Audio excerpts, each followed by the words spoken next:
Committee meeting of March 25th, 2025. This hybrid meeting is being recorded and may be accessed by WebEx.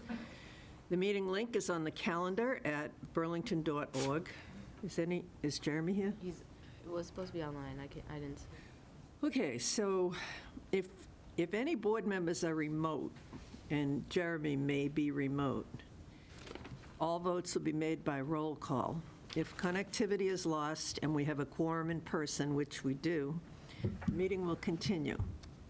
Please rise for the Pledge of Allegiance. Allegiance to the flag of the United States of America and to the republic for which it stands, one nation, under God, indivisible, with liberty and justice for all. The first item on our agenda tonight is the approval of the warrant. So moved. Second. Is there any question or discussion about the warrant? Hearing none, I'll put it to a vote. Is Jeremy online? Does not. No. Okay, in that case, we can just vote right here. All those in favor? Aye. Is anyone opposed? No, that is 400.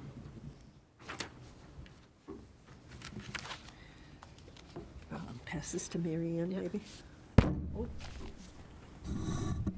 Okay, the next item is the approval of the minutes of 3/11/25. Is there a motion to that effect? So moved. Second. Is there any discussion, a question on the minutes? Hearing none, all those in favor? Aye. Is anyone opposed?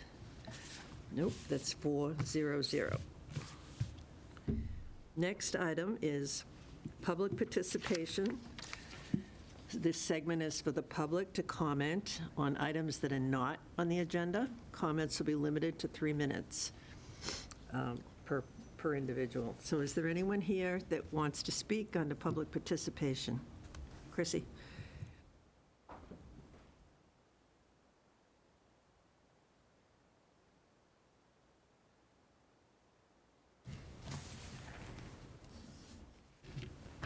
It's getting to be a habit. Good evening. How are you? Fine. How are you? Hanging in there. Okay. Hello. I am Chrissy Shepard, Vice President of the BEA. I currently work at Pine Glen Elementary School as the math coach and have been a classroom teacher at Francis Wyman, Fox Hill, and Pine Glen over the past 26 years in the first grade, second grade, and fifth grade. I'm here tonight to help the school committee and BEA finalize language securing early release time at the elementary level. As you are aware, it was decided at the conclusion of the negotiations last June to table the elementary schedule conversation until the fall so we could get the contract ratified before the school year ended. Since that was solely an elementary issue, the negotiation team agreed to it. A week after our last school committee meeting, the BEA received language from Dr. Conti regarding a potential early release calendar and additional conditions that educators would need to accept. The counterproposal you have received reflects our educators' needs and concerns as expressed through emails and correspondence between their representatives and us. Specifically, the BEA seeks the following: the reconsideration of scheduling only 8 early release days in a 10-month school year. Early release professional development will offer time to plan and prepare, but also must offer time to reflect and learn from mistakes and share successes. A stretch between October and December's professional development will likely lead to educators having to forge ahead without the proper planning and training necessary in November. Additionally, we seek language that let me start that over again. I always mess up at one point, right? Additionally, we seek language that respects the many roles and responsibilities elementary educators carry and the time they must have to collaborate and independently prepare. Classroom educators will need to regularly plan for 4 hours of ELA, math, SEL, morning meetings, and embedded science and social studies every day. Teachers are concerned about the possibility of being overscheduled with meetings before and after the school day that have been long utilized as self-directed planning time. We asked the school committee to accept BEA language to limit the number of meetings scheduled by the building principals or assistant superintendent to no more than 2 before or after school meetings per week, or up to 30 minutes in length. Our ask from the school committee is to look at our counter proposal with open eyes, open ears, and open hearts. The teachers in Burlington need your help to ensure that we will continue to do the very best we can by giving us what we need. We need monthly PD and our regular before and after school planning time to keep our classrooms running and our students thriving. We stand ready to answer your questions and provide a fair representative account of our teachers' needs, knowing that the time to come together is now, so that we can start preparing for what next year will look like. Thank you for your time. Thank you. Is there anyone else? Public participation? Is there anyone online, Bob? No. Okay. Thank you for your input. Okay, the next item on our agenda is information and report, student report. Okay, so the seniors have a photo booth and food trucks and games for their senior field night, and it's supposed to be Tuesday, May 27th, from 6 to 9. And an email was sent out on the school Gmail to buy tickets, and we need to encourage sales, so if maybe parents could get on that as well, that would be great. For the juniors, they have a possible plan for Easter involving maybe an egg hunt, but they want to plan for a car wash once the weather gets warmer to raise more money. And the sophomores are planning semi currently. The date was moved to May 2nd, and none of the restaurants were able to do a fundraiser for the dates they wanted, but they're looking into later options. And the freshmen are finishing up their chocolate fundraiser and starting to plan semi-formal with the sophomores. No news for us? The news I have is Senior Assassin is going on, so I'm scared. Yeah. You're They know toying you're with here? us. What? They know you're here. I know. I'm on BCAT. I'm ready. Don't worry. I'm ready. I'm ready. We will Yeah, I'm not scared. tell. We won't tell. Thank you. Thank Ready. you. Yeah. Any questions, any comments? We'll have fun with that thing we're not going to tell about, okay? All right. Moving on. Yeah. Thank you. Okay, good Thanks, night. Rashida. Thank you. Subcommittee reports, does anyone have any? Just, Madam Chair, you were present, but we met with the Ways and Means Subcommittee earlier this evening. Yes, we did. So, It was a again, rather that was- lengthy meeting. Well, it's a large budget, so I think we have another one scheduled, and these guys you're busy this time of year, right? You have Ways and Means tomorrow night, too, so you're starting your regular Wednesdays, so we appreciate your time and going through our budget, so thank you. Rick, This is Rick. Yep. welcome. Thank you. We'd like to introduce Rick Rosso. Thank you, who's a member of Cheyenne. Ways and Means. Thank It's you. nice to see you both here. I couldn't see you, Rick, in the Oh, that's in the right. WebEx. I could see a little tiny bit of Chris Campbell, but you were nowhere to be seen. He repositioned. He was me. hiding you. He took me out of the frame. Yeah. Okay, next item. Are there any other subcommittee reports from anyone? No? Ways and Means? Ways and Means has nothing to report at this time. Okay. Did you find the meeting worthwhile, interesting? Definitely worthwhile. Okay. There's a lot to look over at this, so, there's just a lot to look over at this time, so. Yes, well, and the school committee hasn't even done it yet, so, you know, it was a little bit hard even to participate because we haven't covered it until our next meeting next week. Right. So I think, the best thing to just take some time and look over it and go from there. When is the next subcommittee meeting? It's after next Tuesday? When is the next subcommittee meeting? It doesn't matter, I'll find it. Yeah, it's next week sometime. I'm not sure what day. Is it- I'll get it to you. Yeah, but is it after when we meet? Yeah. Which I think is important. Yeah, April 1 at 4. so it's not. It's All right. before the next meeting. Any other announcements, Dr. Conti?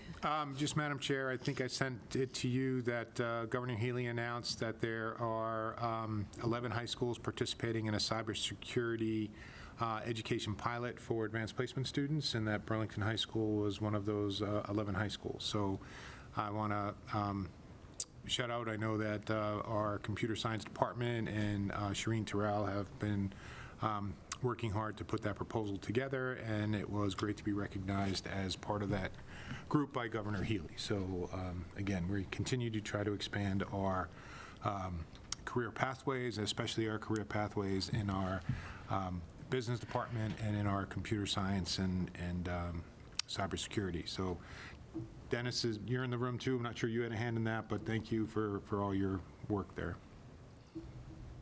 Dennis online or in the He's room? right there. No, he's right there, back. and he's Hi, sitting in the back. Dennis Volano. Good to see you, Dennis. What is this cybersecurity AP? What is it? Tell us about it. Again, it's a new advanced placement class and opportunity that the state is encouraging that high schools adopt. We are actually in a very good position to incorporate that because of all the work we have already done with our industry partners and creating a computer science pathway. So it's going to be a option for our students to take an advanced placement cybersecurity course next year. Cybersecurity. It's pretty interesting. Anybody want to say anything about it? I mean, cybersecurity is a big thing. Yeah. Corporations, I mean, everywhere. Yesterday, So, I think that that's was a kind big of thing, too. something important to have, so I agree, it's an Very exciting glad we're opportunity. Yeah. getting people up to speed.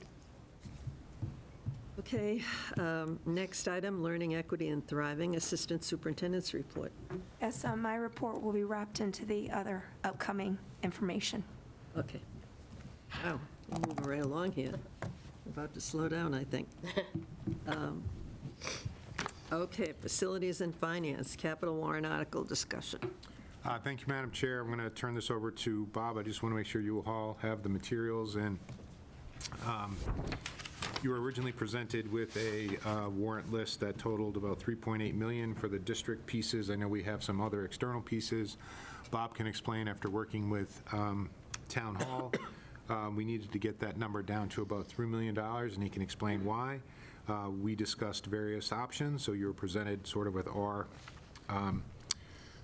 thinking on potentially 3 options. I have sort of a favorite of the options, but we can talk through some of the options that exist. So Bob, do you want to just explain the $3 million, because it's a little bit different from the 2.5 that we had originally discussed, but I think there's a very good reason for that and why that is, and I think it'd be important for Ways and Means to hear that as well. Sure. Again, through the chair, thank you. So, in particular, meeting with the town manager, Mr. Denizio, we have a 5-year refresh coming up on our network equipment. The reason that you're seeing $600,000 in here from a request on the school side as opposed to in that larger bucket is that there's eligible resources available through E-rate. So there's approximately $593,000 worth of E-rate eligible equipment, but they have to be for school equipment, right? So by putting it into our bucket and separating all the items that would be just on the school side, then it would make this purchase eligible for a rebate. Right now, the rebate is approximately 50%, so it's about half of that money. But again, this would be in the overall network refresh, which is close to $4 million. Again, typically that $4 million was a town expense, but if we don't separate out this eligible school equipment, the town isn't eligible for the rebate. So we're sort of dividing up what is really one purchase. It's sort of all one network. We're dividing it up into Correct. town needs and then some eligible school needs, which is why it's separated out, which is why Mr. Denizio didn't mind it being added to our warrant list, because there'll be an opportunity for rebate. Correct.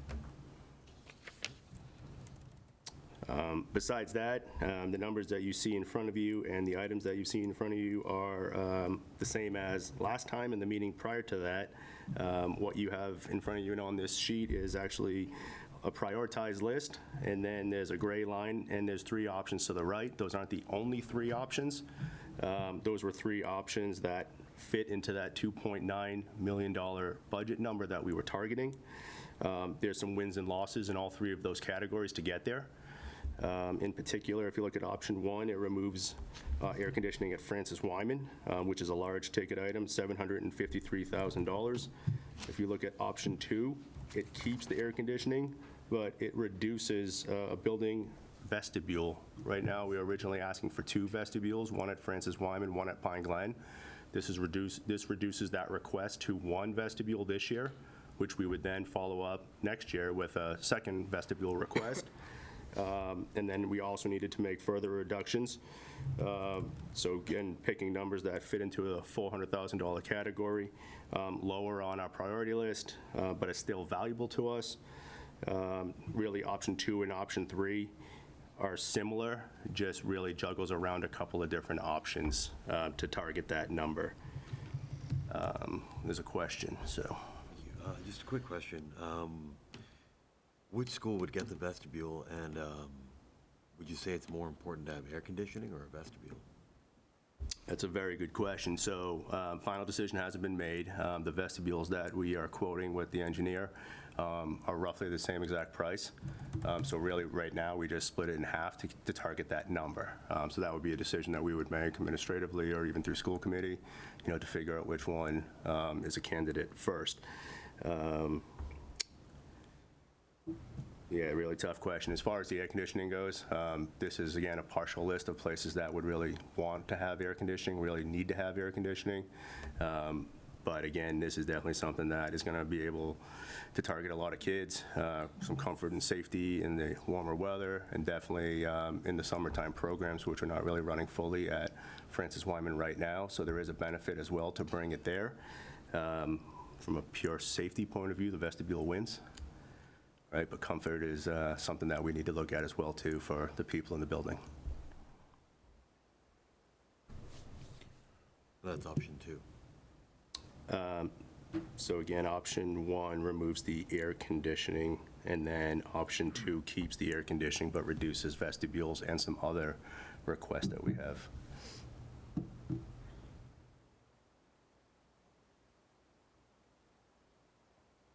Does anyone have any discussion on these options? I mean, I agree with you that I think the vestibules are pretty essential at both schools. I was talking to Mr. Lyons about Pine Glen. I was there for a Boy Scout event, so I was looking at that entrance. I'm not super familiar with Francis Wyman's, but I know that that's pretty standard security. Yeah, security need. Is there an option to reduce some of the HVAC? Great question. So in particular, the way that Francis Wyman is set up, the one large unit that covers the cafeteria and art room, music room, and a few of the other rooms on that wing, it's one unit, and that alone is $600,000. So there's not really room to reduce it enough to impact the vestibule conversation unless we reduce something else. So, Dr. Honey, you said you had a preferred option. Yeah, I was sort of looking at this in a 2-year way, so I just had one question, Bob. The generator, you think we can get one more year out of it? Because it's going to show up on this warrant or next year's warrant, right? Yeah, again, that's something that is valuable to us, definitely, but I believe through our maintenance contract and then operating budget, if we need to, we can supplement repairs on it and keep it going. It's definitely something that if we do remove this year, I more than likely can promise you I'll be back next year to ask for it. So again, option 2 is removes the generator. Again, I was potentially leaning towards option 1 with the 2-year. Obviously, you would see the vestibule for the second building and the generator next year.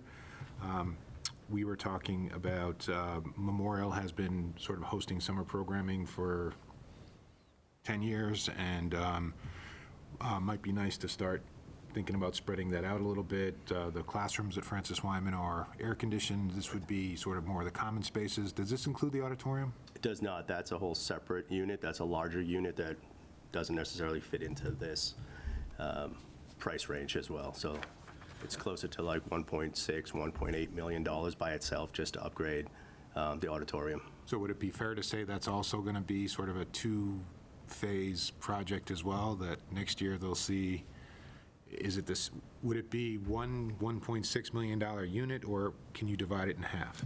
That would be one $1.6 million unit just to cover the auditorium. There would be some bleed out into the hallway, but again, nothing that would necessarily benefit classroom space. It's just a large unit and a large area to cover.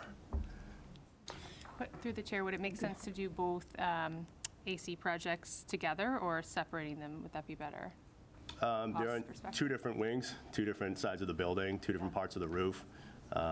Besides maybe staging, we wouldn't really get any discount with it, but they wouldn't necessarily be done at the same time anyways. They would be done one after another. Okay. So, I mean, there's obviously benefit to getting as much air conditioning as we possibly can, but like I said, there's no discount or benefit to doing them together. Okay, and if we were to move forward with this project in this phase, would that cover every other area other than the auditorium at Francis Wyman? What would be left undone still to do in addition to the auditorium after this phase is complete? So a lot. So if you look at Francis Wyman and most of the schools besides Memorial and the middle school, so let's look specifically at Francis Wyman. They have univents in every single classroom, which is why we went split units for air conditioning in them. So the univents provide heat, the split units provide air conditioning, two separate functions. Once you get into these smaller rooms, we don't have air ducts anywhere in there, except for the auditorium, except for the cafeteria and the music rooms. That's why there's rooftop units in there.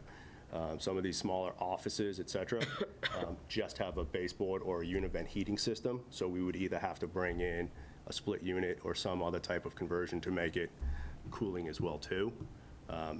Neither one of these programs or neither one of these proposals would target every single space in the building. It would really have to be a multi-phased.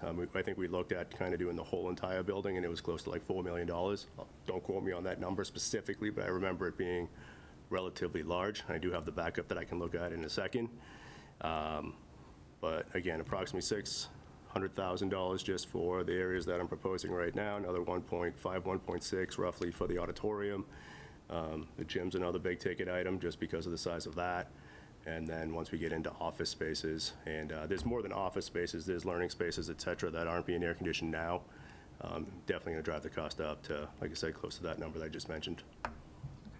I mean, I'd like to see this project or these improvements move forward. I know that they can't all happen at once, but I'd like to see them move forward in over the next few years. I know there are a lot of spaces that are unair conditioned, and especially the learning spaces. No offense to all of our administrators, but there are students who are learning in that building, and especially in some of our smaller offices where speech takes place, OT. I know where we have team meetings there, it's air conditioned. It gets really hot in the summer or even the spring. So I think it's an important project. I do think safety is incredibly important, and really having a vestibule, I think, would be an important safety feature for both Pine Glen and Francis Wyman. So I'm torn, but.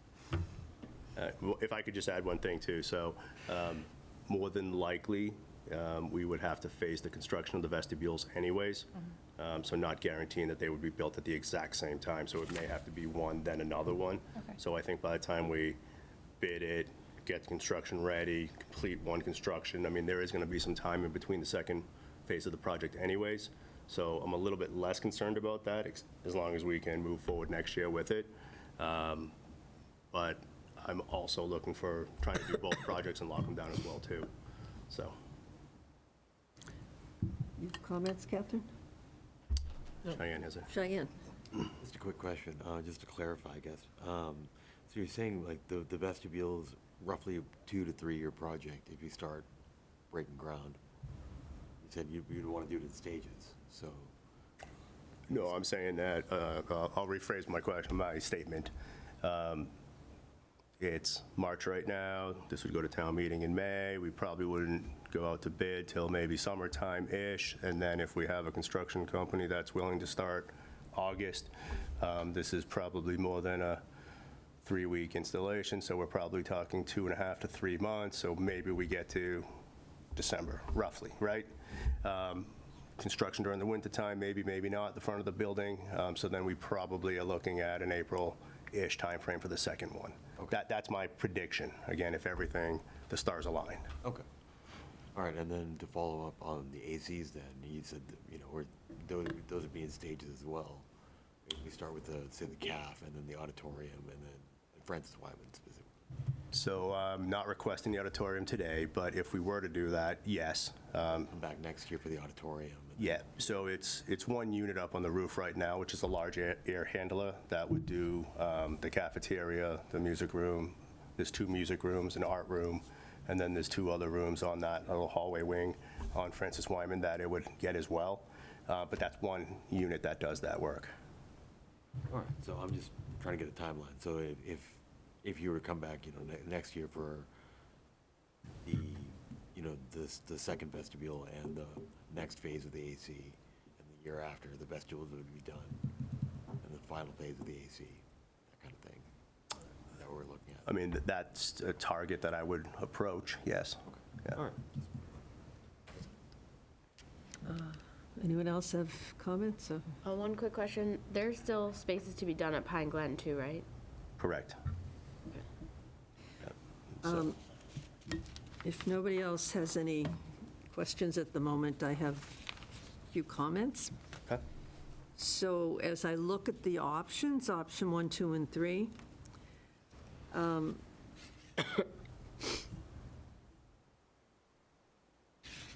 middle school furniture certainly it's not crucial, but I think it's important to do it. It's a new building, and I'd like to keep it, you know, at the degree of niceness that it is. The backup generator, I don't know, you just answered that question. You think we can limp along with that. The power washing, I definitely do not see the need for, so I see that's crossed out in all 3 options. School facilities audit. I have this thing about the school facilities audit that we're so busy with Fox Hill and the high school that by the time we get to paying much attention to that, I think it's going to be out of date. Is it really something that we need right now? And I don't know the answer, I'm asking. Do you, Dr. Conti, Bobby, do you feel it's really crucial to do that now? I will take a stab at this. I think if we're looking for a 10-year from our last one, we could push it off 1 year. So our last one was completed in 2017. We're working off of that now. We're looking at 2 building projects right now as well, too. These typically take about 3 to 6 months to complete. So I'm comfortable if we were to push it off, which is why on some of these choices and options, it is crossed off. That doesn't continue, that does not end any of the work that we're doing. So we'll still continue to look at it. And then I think once we get closer to knowing what the Burlington High School project looks like, once we get further along with Fox Hill, I think it may be a good time then to readdress all of our buildings. Yeah, I'd actually rather see the money spent on a study of Pine Glen for whatever we're going to do, but it's too soon because of the building projects we have going. Madam Chair, Bob, to that end, also, I had a talk with John Denizio, too, and he was really, the turf replacement, the $150,000, he was hoping, he understands why we have it in there, and he was hoping we would have more of a townwide conversation about that, so maybe for a future year, so for Ways and Means folks, as we build synthetic surface fields, we know they have a 10 to 12-year life expectancy. We don't charge any groups for using them, and instead of going to town every 12 years and asking for, again, roughly $1 million to re-carpet the field, we just, like our technology, we want to inform town meeting that we're sort of reserving funding because we know in 10 years we're going to ask for that. John basically said he's not sure this is the right mechanism for doing that, so he wants to talk to you all about how to do that. So I'm not sure he even supports putting this line item in there. So Bob, if we could push the facilities audit and the turf replacement, could we support both vestibules? And I'm understanding the project may take 1.5 years, but could we do both how close are we? I think you need about $100,000. We're not close enough, not from this. We'd have to cut the tree maintenance. Can't cut the tree maintenance. Is that like a fund though, right? Like we could defer funding that? Has it been funded previously, or is this a new fund? I was under the impression that it was a new fund that Yeah, Bob had I asked to think create, it's, so I think they there's- need the money Yeah, for that. it's necessary. I agree. So, I can definitely go back to the drawing board and try to pencil it down to a closer number, taking your feedback, definitely removing the turf replacement, removing the school facilities audit, the backup generator. I don't believe we'll target the 2.9 number, but I think we can definitely report back to this committee and see how creative we can get. one other comment that I have is, I understand that you might not be able to build the two vestibules at the same time, but I think they're both really important to have, looking at safety as a priority. So I would hesitate to stagger those. I'd like to get them both as soon as we can. But you mentioned construction. Is this vestibule being built outside the buildings or inside the buildings? The proposal targets outside of the building. So it's new space? Yeah, so Francis Wyman and Pine Glen both have a similar entranceway where you walk in the set of Yeah, I'm double doors, familiar with you're in the hallway.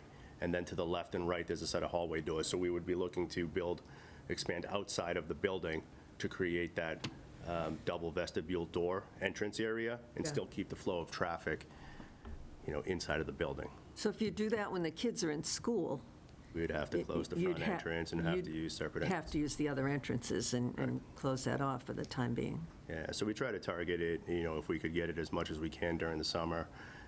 If that's at all possible, that's where we would target. But if we did have to do it during the school year, it would definitely impact the front of the building. Yeah. Okay. Anyone else? Any other input? Rick, you got any input? No, not really. Actually, just a quick question. So if you do have to change the entrance, is there any additional costs associated with having to move, for that temporary period of moving students to that other entrances?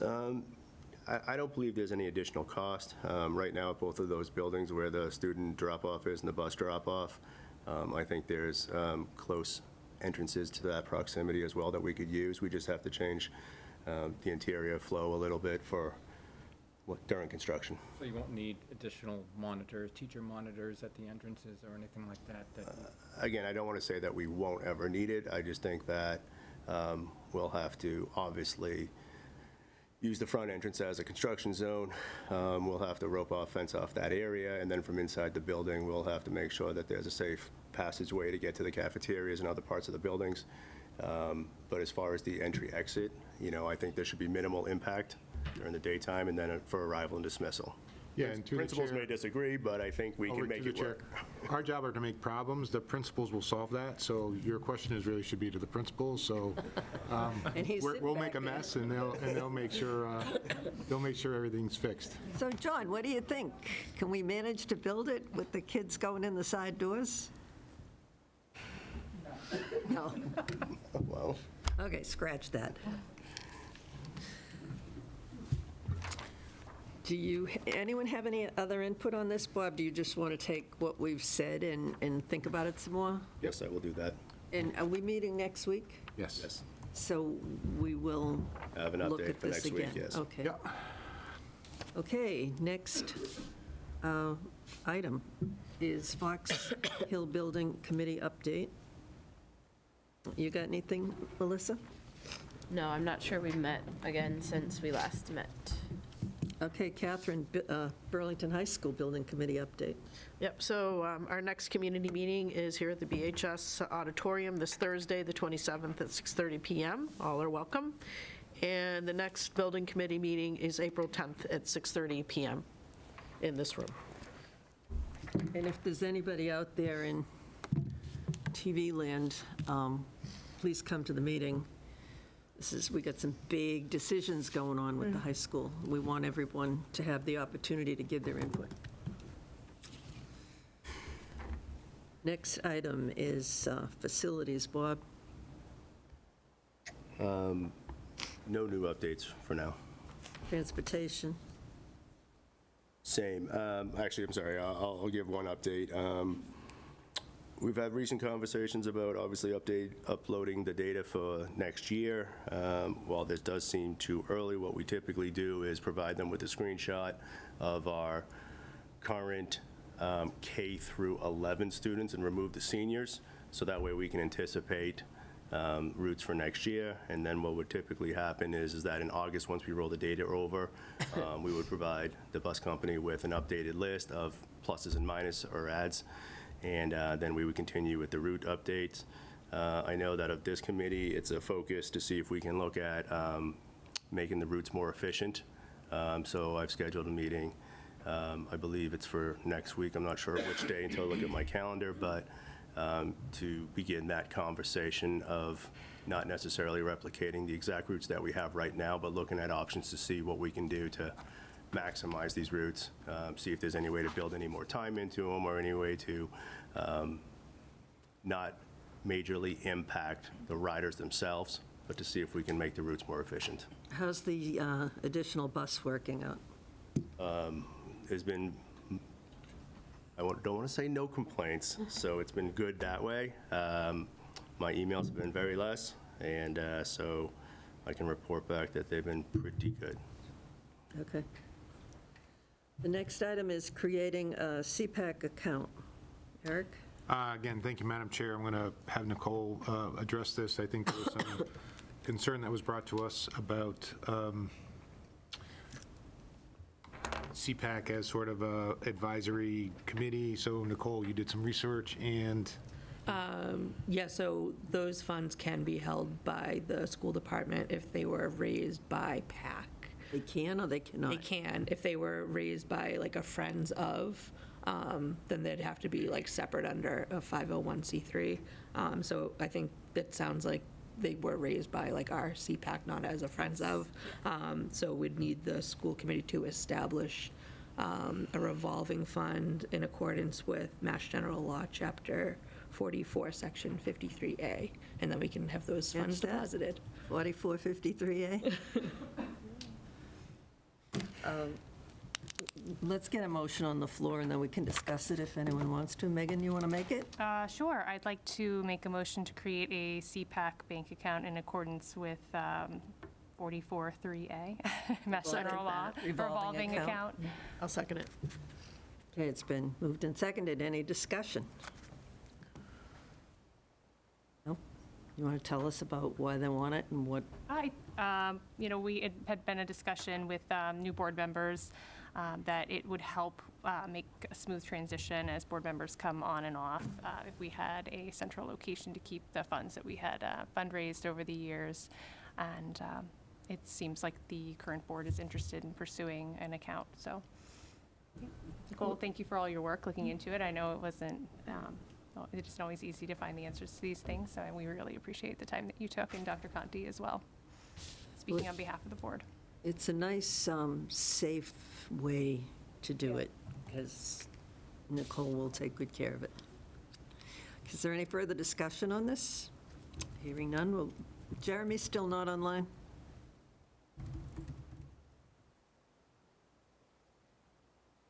Oh. Okay, so we can vote just right here. All those in favor? Aye. Is there anyone opposed? It's 400. Thank you. Eric, budget season? Thank you, Madam Chair, Chair. can I just interrupt for a second? There is a person online that has a hand up, and I'm not sure of what. Oh, okay. Laura Boris. Who is it? Laura Boris. Laura Borisov. She's on the Okay, CPAC board. let's ask Laura if she'd like to say something. Laura, you there?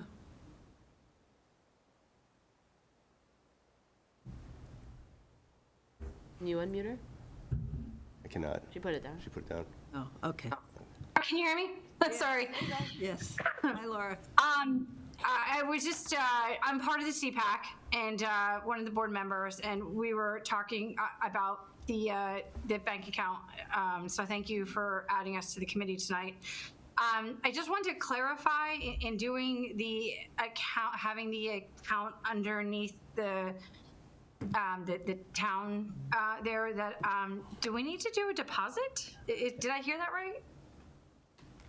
Through the chair. So those funds would be turned over through the treasurer to establish the fund on our general ledger, and then the funds would be deposited. But those funds were raised separately, so why would they be turned over? So those funds that are there now were fundraised, so they should remain separate. So if those funds were raised by the CPAC, not a Friends of, then the law says that that those funds must be deposited with the municipal treasurer, held in a separate account, and become part of the district's end-of-year financial report. It doesn't take away your ability to use them. The CPAC still has the use of the funds. It's just how they're kept, so that, Well, I mean, right now, they're in a bank account with the title Friends of. So I wasn't the person, I wasn't involved in the fundraising at the time. But I think that we might just want to kind of discuss a little further to clarify this, if that's possible. It doesn't have to be right now. Yeah, if they were raised by a Friends of, then they wouldn't be treated the same. It would be considered private funds. Through the chair, it was never a registered 501c3. So it was, the bank account was named Friends of the Burlington CPAC in case that was what we decided to do. As a former board member, that was our intention, naming the account Friends of the Burlington CPAC, so that we wouldn't have to then create a new account if we decided to register as a 501c3, and it was never done. So Okay. it was never raised, the funds were never raised as a Friends of. so was this requested by CPAC to have this account? It was the idea of one of the other board members to look into the idea of having an account. So And, that you don't have to have a treasurer and someone taking care of the funds? Yes, exactly. Okay. Well, why don't we make you a subcommittee of one to deal with this? Okay, absolutely. Okay, Laura, you can work with Megan on figuring it out, but we have created Okay. the account. Okay, thank you so much. Okay, thank you. Okay. You ready? Budget season. Thank you, Madam Chair. Excuse me, sorry, no, not yet. one more hand. Oh, who is it? Sorry. Liz. Oh, Liz. Hi, everybody. Thank you. Hi, Liz.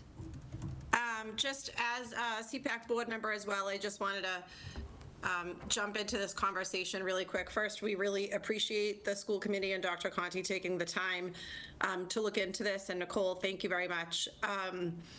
I think that we just have some clarifying questions on our end as far as how this account works. And some of that can be, fleshed out with Megan and maybe with Nicole and the special ed director.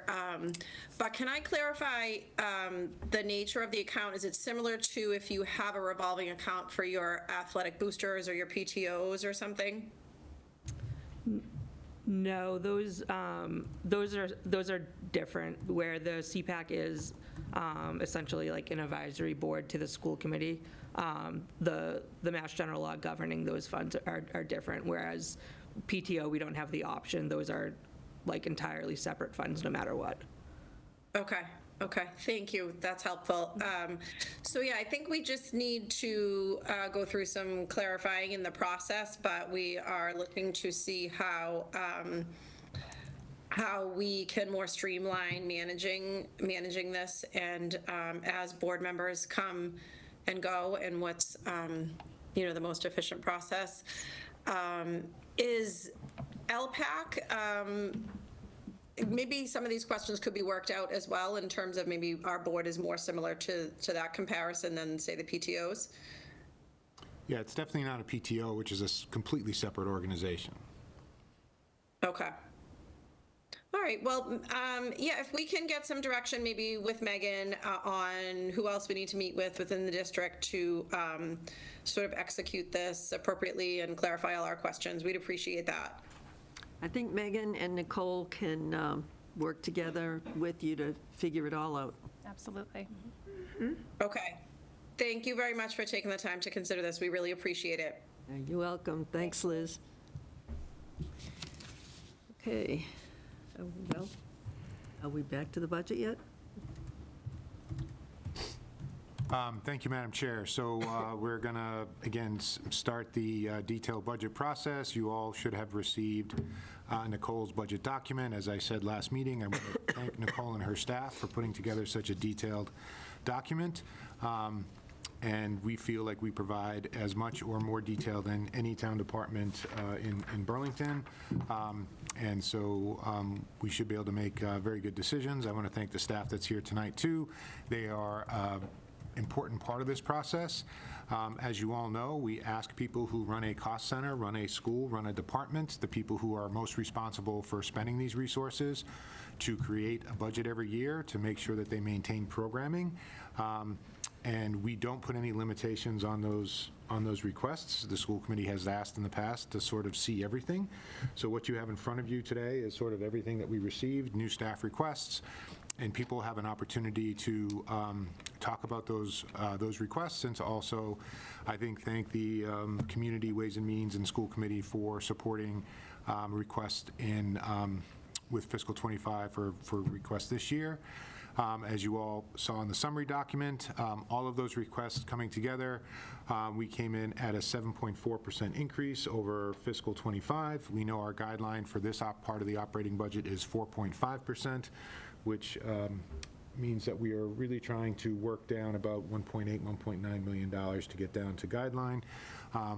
And again, don't want to get too far ahead of that. We want you to hear directly from everybody, and this process right now is, this budget that you have right now is called the superintendent's budget, not for any self-important reason other than I'm the one sort of presenting it. But in a few weeks, in a few months, you guys will adopt the budget, and then it really becomes, the school committee budget is what's submitted to town and presented to town meeting. So that's kind of where we go. So you don't need to follow our direction, but our goal, staff's goal, with everyone else, is to bring you a budget at guideline that's been discussed with the town. So with that, at the first on the agenda, Nicole, did you want to add anything? I think you covered everything. I think I covered everything. That's not bad. I'd like to, we have elementary first on the agenda, so invite up our 4 outstanding elementary principals. And again, I'll introduce folks, even though you all know them well. So Nicole McDonald, John Lyons, Pat Englishstand, and David Rosenblatt. Thank you guys all for coming out. Fiscal 26, you guys are kicking it off. All right, aren't we lucky? Push that over here. Okay. Good evening. Hi. On behalf of Nicole, John, David, and myself, we'd like to thank you for your continued support. We feel fortunate to work in a school district where your thoughtful decisions enable a stable and resource-rich learning environment for our students. We've had the pleasure of working on the committee to review and identify a new ELA curriculum. While we're aware that the recommended program and the calendar to support the required instructional time await your approval, I, on behalf of Memorial School, am sitting before you this evening to ask for one addition to my current budget, and that is a special education teacher position. With the increase in students with complex learning profiles and a new structure to our ELA curriculum, I request this position in order to meet the needs of my most vulnerable students. Thank you for your consideration. Next. As Pat said, we'd also like to thank our teachers, who just are the ultimate best we work with. They do a stellar job every day. We'd also like to thank Dr. Conti and Dr. Chen for always being there, right available on the phone. It's a huge assistance to us. And one of the positions I'm asking for in this budget is a reading specialist, a second reading specialist. There's 2 reading specialists at the other school, and with the adoption of this new ELA curriculum, and the growing needs of some of our diverse learners, this would really be of assistance in helping students increase their reading.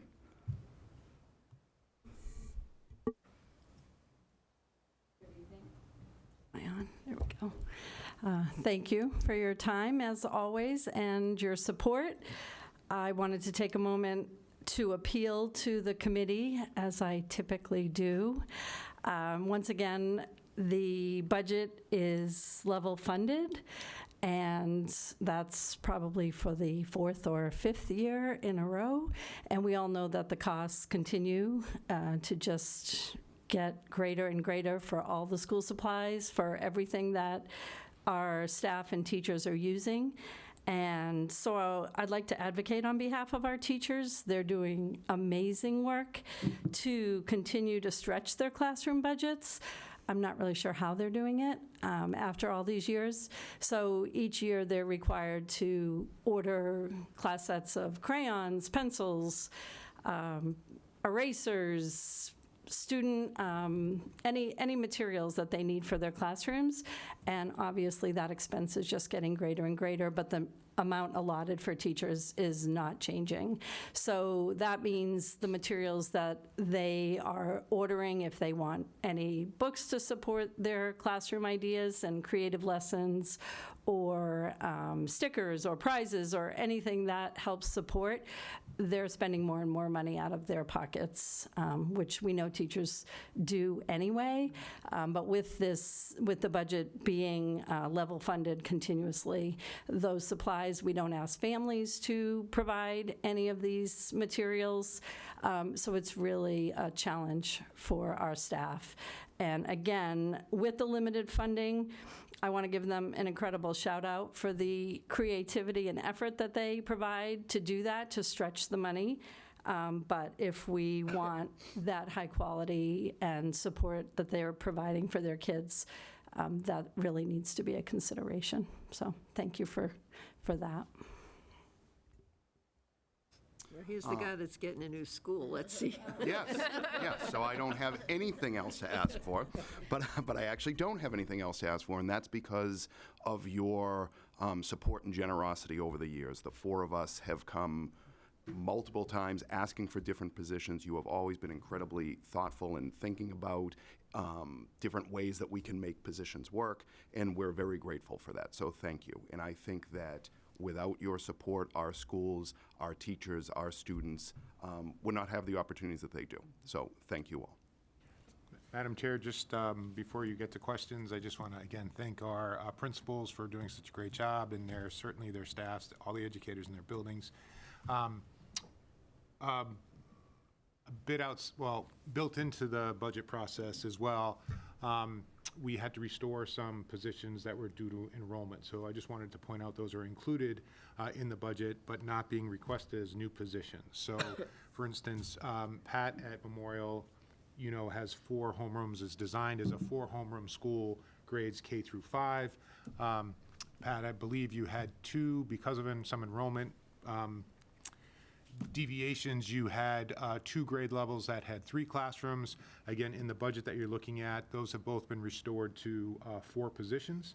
So again, Pat, how they're distributed in the school, again, up to you, but again, built into this, not including the special education teacher that you sort of mentioned, are 2 additional homeroom teachers to sort of fill that out.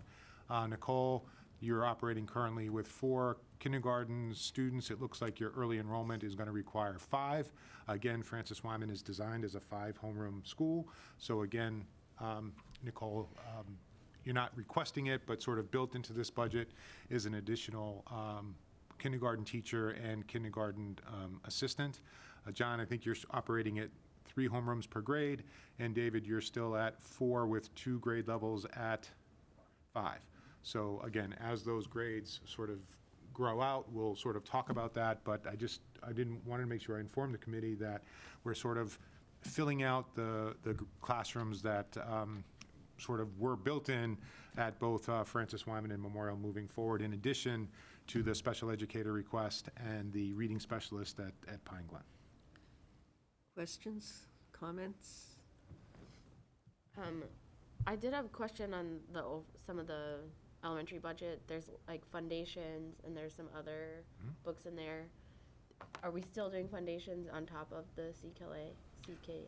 And again, we wouldn't, but we're preparing sort of for both. And if we transition, there may be some time where we might need some of those resources, but ideally, we would be transitioning away from those resources. The Amplify curriculum is more comprehensive, as you know, and it should be incorporating all the different facets of that. So we would be sort of reallocating and adjusting to those resources. Through the chair, if we don't need that money for supplies, would we be looking into using that for any Tier 2 PD, Tier 3 PD for specialized reading programs, Lindenwood Bell, Orton Gillingham, Wilson? How would we I think we'd probably talk to the principals about what their most immediate needs are. I think those are great ideas that we would certainly talk about. I think we also heard an urgency for some supplies that we need to increase costs for. So again, we were just making sure that we weren't left without anything. We have a very expensive warrant article that we want to see supported, and again, we hope that it will be. And then we would certainly reallocate those funds for other needs that we have. Again, Ms. Nevoychek, you mentioned some needs that I think I would prioritize. I'd certainly leave a lot of that to Dr. Chap, and principals to decide where that would go. We wouldn't buy the supplies if we don't need them, so. Quickly, we did gloss over the literacy curriculum in the capital warrant, but I think only because we all agree that that is essential. And I know all four of you are dying for it, so we hope to get that to move forward. Catherine? No, You're good, huh? I think it's pretty Ways and Means have straightforward. any questions for the principals? So I wouldn't have brought this up, but since Megan did, I would like to reinforce the idea. Okay, Mrs. Monaco. Yes. Sorry, Eric. It's all right. So Megan mentioned the specialized reading programs, and I would like to reinforce the idea of having those available for our little ones. And I would like to reinforce the fact that teachers who use them on a daily basis are really better at delivering that particular form of reading lesson, call it what you will. So I just want to reemphasize that, and Eric is ready to kill me, but he won't. He just would like to. And I would like to ask David I just want to give a shout out to your nurses, because they take care of my little grandsons every single day with their diabetes. And, I just can't have you here without saying how much I appreciate that. And John, I pity you having to have two of my grandkids in your school. But yeah, well, they're wonderful in school. That's right. Again, Madam Chair, just one other thing is what you will see as well is, I think we've tried for 7 or 8 years to give the principals support in their offices. We were fortunate to add, I think, 2 years ago, an assistant principal at Fox Hill. Erin has, again, added incredible value, support of students and staff. You will be seeing an assistant principal at Memorial in the budget this year as well. Again, Pat is humbly saying that she can do it all, but we're seeing the enrollment in complexity at the building. We'd love to continue to expand the support of our elementary principals. John, not that we're working our way sort of through the group, but we did have assistant principals at the 3 schools. I think 5 or 6 years ago. We had to make some reductions, and it's taken us quite a while to add that support back in. So you will see an assistant principal as a priority at Memorial Elementary School. I hope we can do that. So how many teachers and aides do we need just to fill the necessary classrooms? Another 3? We needed 3 and an IA. And again, those are built in. Those aren't, you have a new position request. I think there were about 24 positions that were requested that were on page 224 of your budget. Those are requests from all different levels. Filling out the homerooms at all the schools are not part of those new requests, because the enrollments we projected are demonstrating that we need those positions sort of built in, if we're going to keep the class sizes that you all asked me to prepare for. So all I'm saying is the reason that Pat, Mr. Sand, isn't asking for 2 additional homeroom teachers is because we've already accounted for them in the operating budget we have moving forward.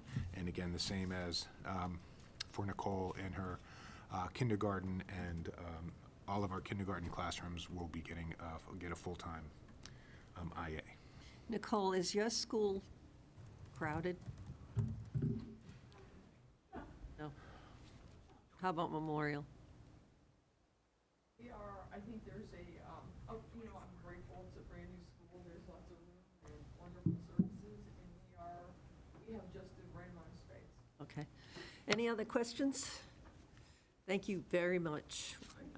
Thank you. Next item. Thank you, Madam Chair. Simonds. Yep, middle school. Tim, come on up. I think you have Cheryl and Kevin with you on the hot seat. That's awesome. Tim McMahon, our middle school principal, Cheryl Mantia, Kevin McDonough, our assistant principals of our most awesome middle school team. We even have a presentation.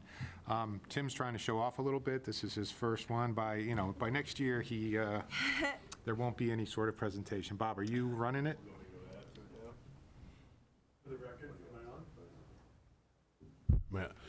For the record, Dr. Conti encouraged a presentation, so I will just take the ridicule publicly and move forward.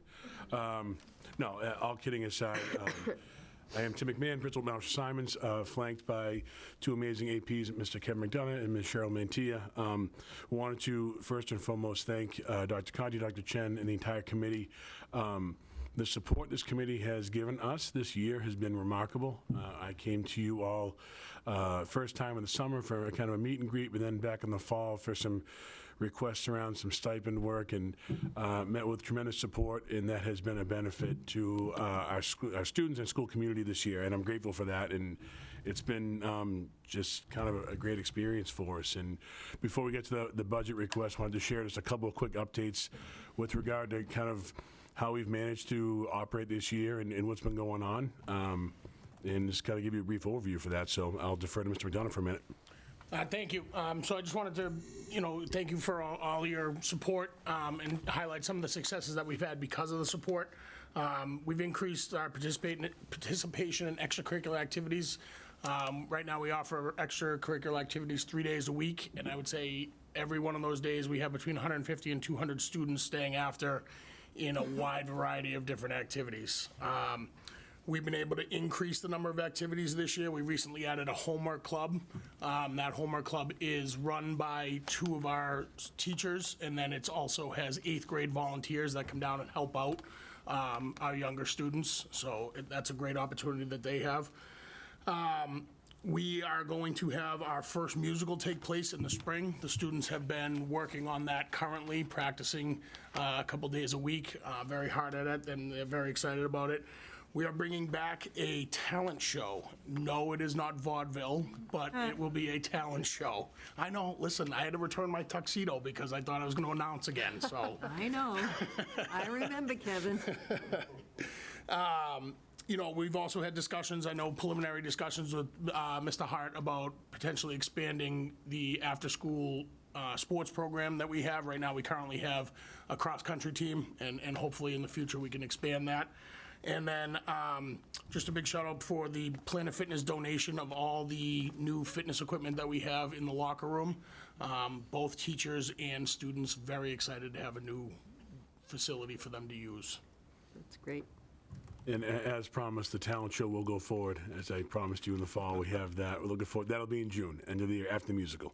So you did some sort of a play this year. We had a play through the drama club early in the year, yes. That was an after-school activity, and they put together their first play this year as a result of just meeting after school a couple days a week, yeah. Okay, so the talent show will be next year? Talent show will be this June. Oh, this June? Separate event, Oh, good. yep. This year. Yep. And you'll have both again next year? That's the plan, yeah. Moving forward, yes. Couple of last things. We are making progress, ready to roll out our math curriculum shift for next year, and still making progress towards the ELA shift for 26-27. We have begun getting ready to move our 8th graders to the high school next year, and actually tomorrow will be our first meeting with our current 5th grade parents as they get their students ready for the class of 2032 to start 6th grade next year. So, and that's tomorrow evening. And just jumping forward, if you don't mind, Bob. It's a short slide deck, you know that, Bob. With regard to kind of when I came in, I did express to Dr. Chen, entry plan around climate and culture. Again, these are things that your support that I promised early on and continue to kind of, with our check-ins, we've been able to continue to build our climate and culture around enhancing the experience for all stakeholders, in particular with our staff. We've had several very successful pancake breakfasts this year. We did some opening day photos with the photo booth, courtesy of one of our alums who came in and did a nice little activity for us. We have a staff in-house band, affectionately known as Between Bells, and they will put on performances in our foyer, usually before every holiday. Before Christmas, before Halloween, they played on St. Patty's Day, and they set up around 7 o'clock, and they play as kids enter the building for about 20 minutes. On St. Patty's Day, they played the same song about 3 or 4 times, but it was Irish. It was great. It was it was appropriate. We had a very successful holiday fundraiser this year. We had a staff fundraiser. We were able to work with local nonprofit help us, and I think we donated about 70 gifts for students in need, as well as about 15 ham dinners for Christmas this year. Recently, we had a Super Bowl, in which we had about 18 or 20 teachers bring in a variety of soups in their crock pots. We did check with the fire department, probably a fire code violation having crock pots all plugged in, but we had a great success. Again, in Pi Day, and I bring these things up because these are things we're trying to utilize without maximizing resources to increase the climate culture in our building. Lastly, we have put bells in this year between passing times. That's been a big success and created some good structure we felt we needed. And we are in the process now of, again, thank you to Dr. Chen helping make this happen, but we were able to implement, or pending implementing a electronic hall pass system, which will help us manage the hallways a little better, minimize foot traffic, make sure that students are not abusing time in the hallways, maximizing times in the classroom. So we're hoping to pilot that sometime after our first round of MCAS, and then for next fall, roll it out staff and student-wide. So, and with that, I'll just let Cheryl have some airtime as well. Hi, it's nice to see everybody. So I'm going to focus on some of the student-centered things that we've been doing this year. Some of them are a continuation of previous years, and some of them are brand new. And again, so much of this is made possible because of the generosity of the school committee, so thank you. Specifically, first and foremost, building block and building block breakfast. So this was a redesign of advisory, and as much as it does include some social emotional learning through the Wayfinder program, it also includes specific days for executive functioning. We call it To-Do Tuesday. We also have Mindful Monday.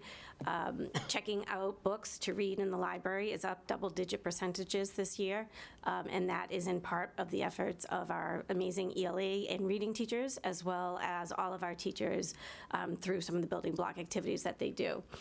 This is also an amazing time for students to form relationships with their homerooms, both the 2 teachers that they have as homeroom teachers, as well as their 24 students in the class. There's lots of team building activities built in. We also build team building with our actual teams. So we have 9 teams in the middle school. And when we do building block breakfast, it's really a way for admin to be able to meet with each team in the building approximately once a month in support of our 2 rules, which is show respect and do your job, as well as our SHIPs, which for 8th grade, that is developing leadership. For 7th grade, that is developing ownership and taking responsibility for yourself. And for 6th grade, it's really about citizenship and learning how to be a part of something bigger than yourself, whether it's your homeroom or your 6th grade team or your school or your town or the country and the world. So those are some of the things that we've been doing. The kids have decorated doors, there was a contest. One of the contests that we did back in the fall, actually wintertime, November, December, was to decorate their door in honor of their grade's ship. So really seeing some creative ideas from students that represented leadership, ownership, or citizenship.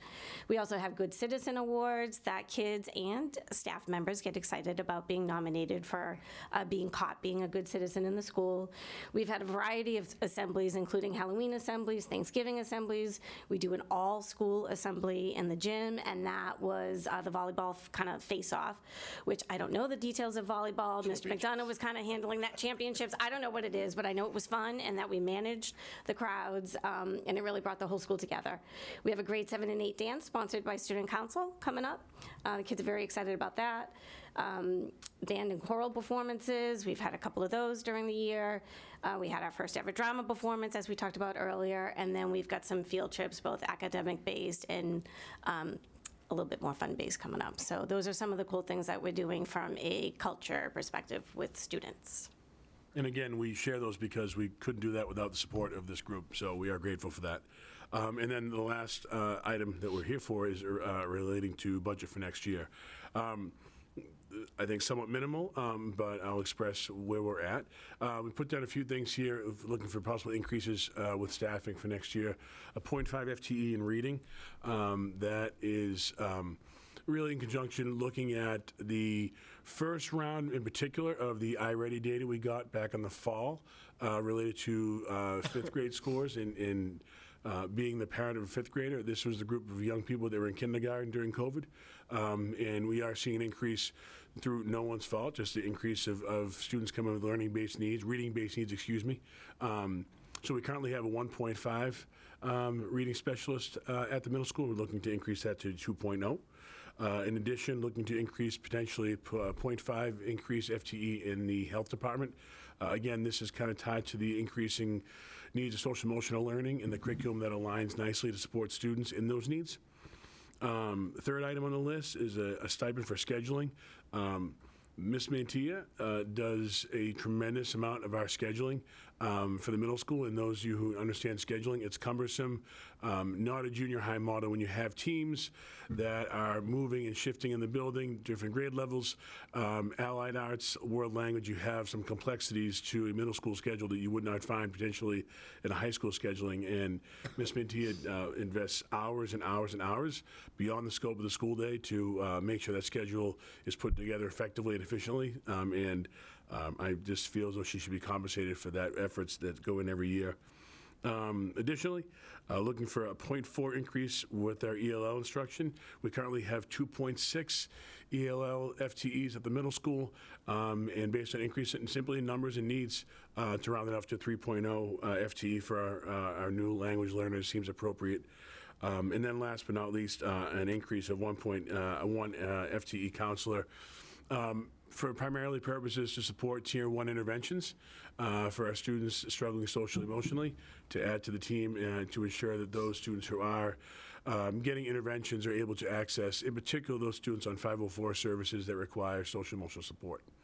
And that's kind of where we're at if we're looking at next year. So I understand the constraints, but I wanted to at least give you kind of where we're at. And as always, thank you for your time and thanks for listening to us. So. Happy to take any questions. Can I just clarify some stuff? Tim, thank you very much. Kevin, Cheryl, thank you. I'll certainly reaffirm that scheduling middle school is like scheduling 9 individual schools because there are 9 different teams. So it's certainly work that takes place all summer. And how the students experience their fall really depends on the work that's done ahead of time. So Cheryl, thank you for all that work. Tim, I think the middle school used to have 2 full-time health teachers, if I remember correct? That's correct, And yes. you're down to 1.5? Yes. So this would be more of a restoration than a new position? Is that Correct. a better way to, or for me to think about it? Yeah, that's fair. And then the counseling position, again, the ELL position is pretty straight up because of load, but the counseling position, again, every environment's different, but your enrollment is not that much different from the high school, I believe. 30, 40 kids. I haven't looked sort of today, but not as significantly as some people may think. And So the high school has, I believe, 5 counselors, and the middle school has 3. High school counselors might have, again, a different set of responsibilities, but the social emotional support of students is no less important. So you could make just a pure ratio argument for that counseling position as well from my perspective. Yes. And again, I do want to make sure that you pass on my gratitude to your staff as well. This committee has gotten a summary of school climate data, and I should have said something to the elementary principals as well. But from the voices of your students themselves, they said about 85% of the middle school students, to get 85% of middle school students to say anything is sort of impressive. But they said the staff treat them with respect, and I think that's an incredibly important. You talk about culture and in a school building, and I think that was, again, that's from the students themselves, and that takes effort as a former middle school teacher. So please pass on my gratitude to your staff. I think that's important to have a respectful environment first before that happens. And again, just not to leave the elementary folks out, I think 90% of the 4th and 5th graders who are surveyed said the teachers want me to do well. So having someone sort of a champion is critically important. So that's from the kids' mouths themselves. So I think we're investing in environments that are positive for kids, that have a lot of professionals who are dedicated to their success. So I didn't see any one of your requests. I'm not sure we can meet them all, but I didn't see any one of your requests that I didn't think was important for us to consider. So thank you. Okay, any discussion? Melissa? Was this counselor position to fall below the line last year? Yes. Okay. I want to see if we can try and get it in this year. Okay. I have a question. I also see a special education teacher request for the middle school. Is that? That was something we looked at earlier in the year, and then in talking to Jackie Vino, our ETL team leader, she felt as though, based on numbers of IEPs coming up and those leaving, that we took that off the table for now. She felt as though we're level staffed in that department, and she can make some moves with what we have. Okay, all right. Thank you, though. Yes, and I also wanted to say, I think the reading specialist position is going to be a big one. The kids that you're welcoming in are kids who were in kindergarten during COVID and really lost time in foundational reading skills. So I think that's something we should, as a committee, heavily consider. No, I actually had a similar question, and I think you answered it as far as Melissa, but now I'm going to go back to something that has nothing to do with the staffing, but can you explain how the electronic call pass works? Yeah, sure. Just curious when it was brought up. No, absolutely. So basically, it's through a company called Securely, and they do all kinds of online software for schools. And the app, if you will, that we're going to be accessing. It speaks to Aspen, so it's lined up. They've downloaded access to all the student names and all teacher classrooms. A teacher, for example, if I'm teaching history and I have a group of 8th grade students, and I have Mr. McDonough in my class, I can see Kevin McDonough asked for a pass. He can fill it out electronically on his iPad, brings the iPad to me, I hit the button, they give him the green light to go. Now the timer's going, so I can see how much time he's out of class. That data is also saved. So if he's gone longer than 7 minutes, it might turn yellow. If he's gone 10 minutes, it turns red. If Mr. McDonough abuses his pass time, I can then put him on a pass regulation. If he's in the hallway with one of his friends, the administration can go in there and set parameters that Kevin cannot have a pass if Cheryl's in the hallway. So if Cheryl's at another class, I can make sure that Kevin can't go until she gets back to her class.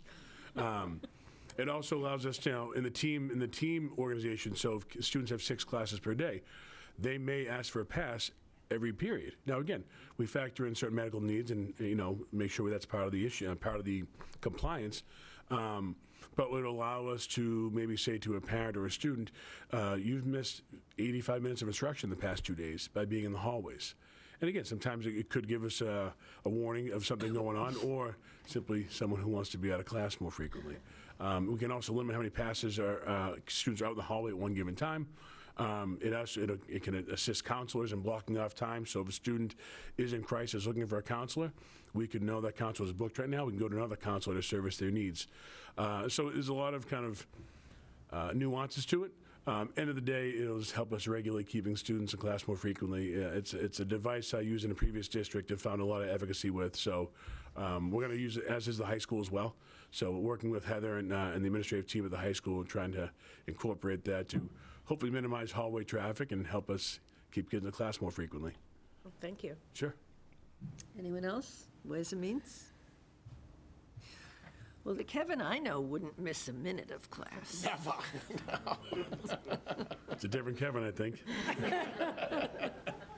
And Kevin, I just have to ask, how will the new talent show compared to vaudeville? There'll be less practice and more students in class during it, but it will still be fun and enjoyable for the families to come and see and for the kids to participate in. Will it be as crazy as it used to be? There might be a little bit of there might be a little bit of craziness, but maybe not as much. I don't know if I can live up to what was there before, but we'll sure try. I can assure you, Kevin's not running the talent show. I can assure you of that. Oh, please, you've got to let Kevin run the talent show. How do the, through the chair, how do the auditions work for that, or how do you choose who's going to be in it? It's a great question. No, we have a couple staff members that have volunteered their services to be the talent show coordinators, and I will defer further questions to them. No, there'll be auditions. We put it in their hands. They seem confident with what we need to do and how to get kids excited about it. So parameters, I'm unclear of at this time. There'll be an announcement made to all students so they all know it's. Oh, of course, yeah. Cherry picked. Yes. Kids have already started asking about it. Okay. Kevin, they're your aware. year with what was the name of it? No, I did. This is clearly Your about year you with now. vaudeville Yeah, was awesome. I know. I can still remember a bunch of the acts in that one. It was great. Yeah, I can too. It is a lot of fun. The chair, can you open with a highlight reel for those of us who haven't gotten Yeah, there's probably a VHS tape available somewhere. Do you remember Mark Tickenoff? Maybe for the next meeting, but Remember Mark Tickenoff? What a beautiful voice he had. Oh, yeah. Singing in the Oh, yeah. vaudeville. That was great. that was good. Kevin said he'd happily reenact some stuff tonight if you'd like. We have time. I'm sure he would. I'll wait till the end. I don't want to get in anybody else's way of their time. Any other questions? It's great to see you all. Thank you all very much. Thanks for your time, folks. Appreciate it. Next item is IT, Dennis, you're doing a couple, right? the library. And John and Jose, yeah, he'll do a couple. So, again, committee, John Allegretto, Hi, John. Dennis Villano, and Jose D'Souza. Hi, Dennis. Hello. Again, we'll probably cover. Before Tim leaves, he may not know because he's new, but I am the expert in vaudeville, as you know. So many years I was in that room for vaudeville. help. So for a fee, Tim, for a small fee, I'll help you with anything you need. Just got to give him a hall pass. Hi, Jose. How are you? Good, how are you? All right. We ready? Okay. First, I want to start with thanking you all for supporting us. One more year, of course. And this is in behalf of the IT department. You represent the library. I guess you're going to be saying the same, right? Sure. So, yeah, this year we are presenting you the budget. We are level funded. There are no major changes. It's only, 0.77% up, if you look at it. And I'm open for questions. Anybody got any questions for Jose? Again, just some clarification. A big change in the operating this budget this year from the operational side is 5 years ago, the town provided all of our staff and administrators with MacBooks, and I might get the model wrong, so please correct me. They use the ESSER money, the federal funding. With any technology, a big part of Burlington's philosophy is not just the initial purchase of the technology, but the professional development and then the sustainability of that technology moving forward. So Nicole's worked really hard in Burlington to not only make sure that we didn't run over a cliff with our federal support after COVID in terms of positions, but also in terms of making sure that our technology is sustained. So we've committed to replacing all of our professional devices for staff and administration this year. This is year 5, and that's been built into the operating budget moving forward. So we're going to be in a 5-year rotation with a sort of a 3-year lease purchase. And Nicole can sort of describe some of the funding mechanism to that. But Dennis and Jose, you're also doing something a little bit different with Apple, and we're paying a little bit more upfront, but it's going to help with the implementation and sustainability and replacement. So I just want to make sure you sort of let the committee know what's going on there. So a little bit in addition to just the devices, this year we're actually working with Apple Deployment Services to provide some preparation for the devices. So it's 675 MacBooks. So this distribution service, they do a lot of the preparation ahead of time, get things ready to go out to our IT team, our technicians, and then the technicians can bring those devices out in a much more organized way to the staff, and the staff can sign in, return their old device. So that's one addition that's a little bit different in this year's Mac refresh. But the plan is to have that as a sustainable thing that Nicole has worked very hard, and we really do appreciate everything Nicole has done on this, to put that in so that we have it in the 5-year plan, just like Jose and his team have done with the infrastructure with the town over the 5-year plan for that, to kind of get those in the same place. And that way we'll know and we'll have everything predictable. We don't know the prices of devices. Obviously, those things change. Luckily, John has done a lot of work with our Apple representatives to keep the pricing very low. Considering their brand-new MacBook Airs, it's actually a very competitive price for this refresh. And I think it's important to keep the devices sort of updated, which sort of in and of itself for security reasons and functionality and all that other stuff. But I also think if we're asking our professionals to learn new skills and to incorporate technology into their teaching, then I think it's our responsibility to make sure those devices are sustained and continue to be useful moving forward. So I'm sure we all learned how to use a Palm Pilot, or am I dating myself at some point? Yes, So, you are. all right, so Like a again, slide we rule. have to make sure we have up-to-date technology, and we're sort of maintaining. If we're asking people to invest their time to learn skills, then we need to make sure we're sustaining them there. So again, not to do your budget presentation for you, but that was a big change this year. Also with student devices, Dennis, you and I spoke about, again, the insurance is going to be a little bit different, and I'm not sure if we want to take a minute So we're to... not, we don't do an insurance option anymore. I think I spoke to the committee last year. We had, for a long time, we had been working on a possibility of having Apple Care, which is directly from Apple to provide some protection for 3 years on the devices that we purchase. And that's something we did. This is the first year we've done that, again, with Nicole's help to make that happen. It's been pretty successful so far. It has really sped up the amount, or sped up the time for us to get a new device to a student if their device is broken. I think it's much less of a challenge and much less of a hassle for parents, because they don't have to go through the insurance process anymore. This is for high school and middle school, just for the grades 6 through 12. But this way, if a student breaks a device, there is a deductible. A message goes out to the family from Fadine Satirial, from Jose and our department's administrative assistant, for that $50 deductible. But the team provides a replacement for the device, and then we send that device to Apple Care, to Apple to replace. So first year, we were obviously, a little unsure of how it would go, but it's been very successful so far. And I think if you ask parents, they would probably say it's a much easier process for them than having to deal with the old insurance policies. Good. And again, I'm sorry, Madam Chair, I have more to present. So John and Jose have been working on the refresh with the town. That means all sort of wireless access points. It's part of our 5 or 6 year refresh.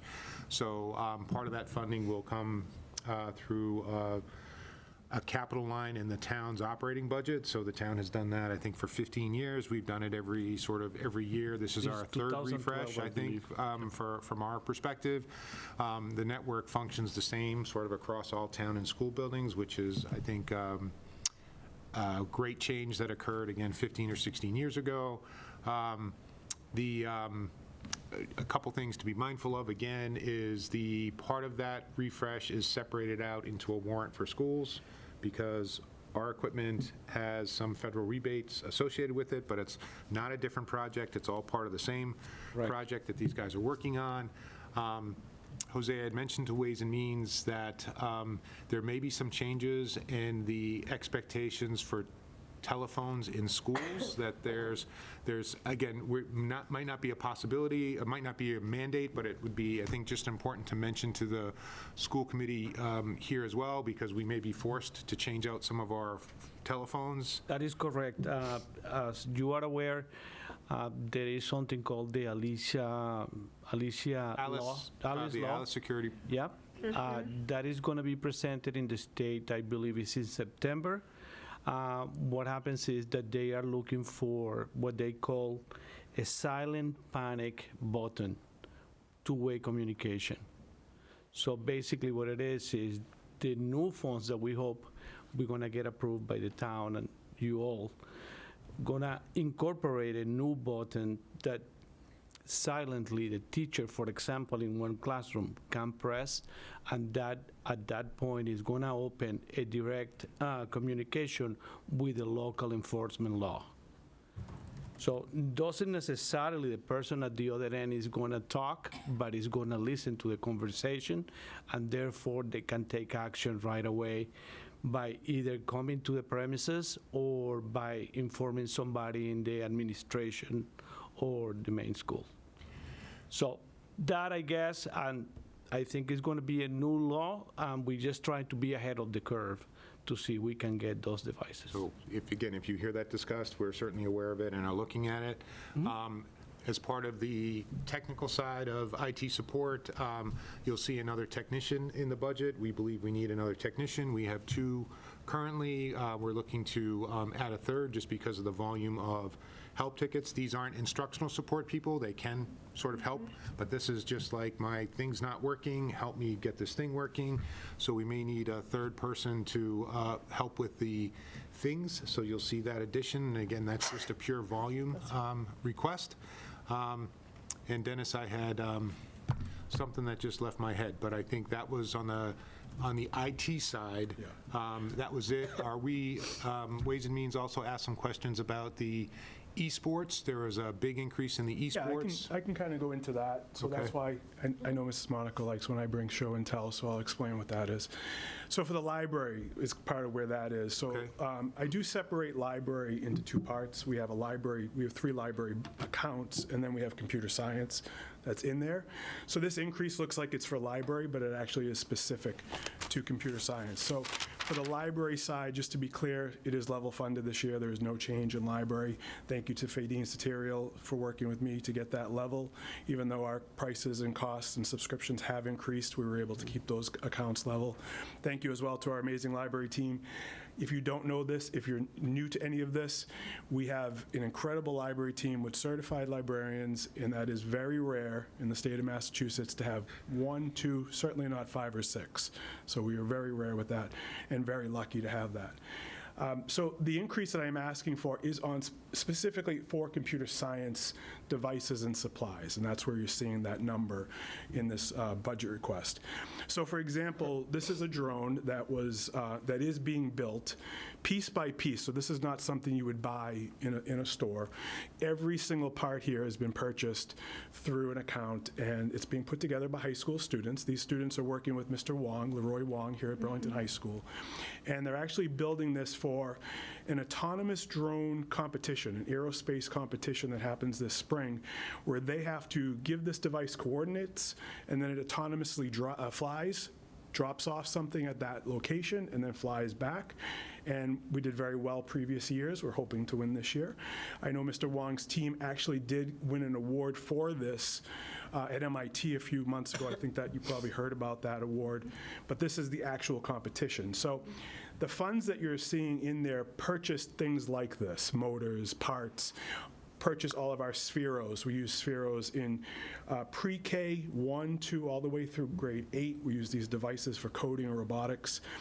We are one of very few districts that have computer science lessons in pre-K, K, and 1, which is actually where we start. We consider ourselves a CS for all district, which means we have computer science available for all grades, all the way to the capstone internship, which is part of what Dr. Conti mentioned earlier with Shireen Terrell, who does an amazing job getting high school students internships in their senior year. It all happens and all starts at pre-K. So that increase is to provide funding to continue to maintain all these devices. Several years ago, I believe it was 2019, you all generously supported a warrant that got this all off the ground. I don't know if some of you probably remember that. Purchased a lot of these pieces of equipment. Now it is just sustaining these long term. You know, these things are used and they're heavily used every day. Wear and tear is just general replacements. Esports is part of that. We have a very competitive esports program now. If you're not familiar with it, Red Devils Gaming. We finished second and third in the state in state championships this year. We had a top-ranked player in the nation who could potentially at some point get a college scholarship for esports. So funding for this also does, as Dr. Conti started to mention, cover some of the equipment that goes to that, and that is pretty expensive equipment that is used in those gaming teams. So again, Rick, you asked the question, I think it was page 115, where the budget went up 200%. It went from, I think, 20,000 to 60,000. And again, that need is requested because after 2019, we have to start to replace some of the materials that we have. So that warrant is exhausted, and now this is the follow-up to maintain the devices moving forward. Again, an increase like that is going to get people's attention, and hopefully you can answer that question moving forward. We just have to replace those materials that we use. And again, I would assume in 5 years we would have to replace again the equipment. Yeah, the plan will be to roll through and replace things as we need to.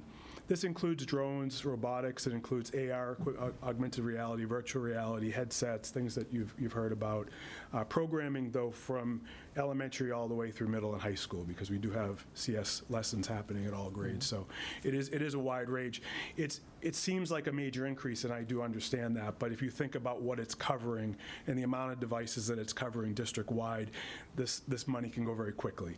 If you're buying, VR headsets, that money goes pretty quickly. If you're buying robotics devices, they tend to be quite expensive. So it isn't as large of a amount as you might think when you see what the items cost. Again, I think what got the attention was the change, not necessarily the value. So I just think you've done a great job explaining the value. So hopefully that would be something we can move forward with. I'm sorry, I'll let you guys ask questions. I just had one.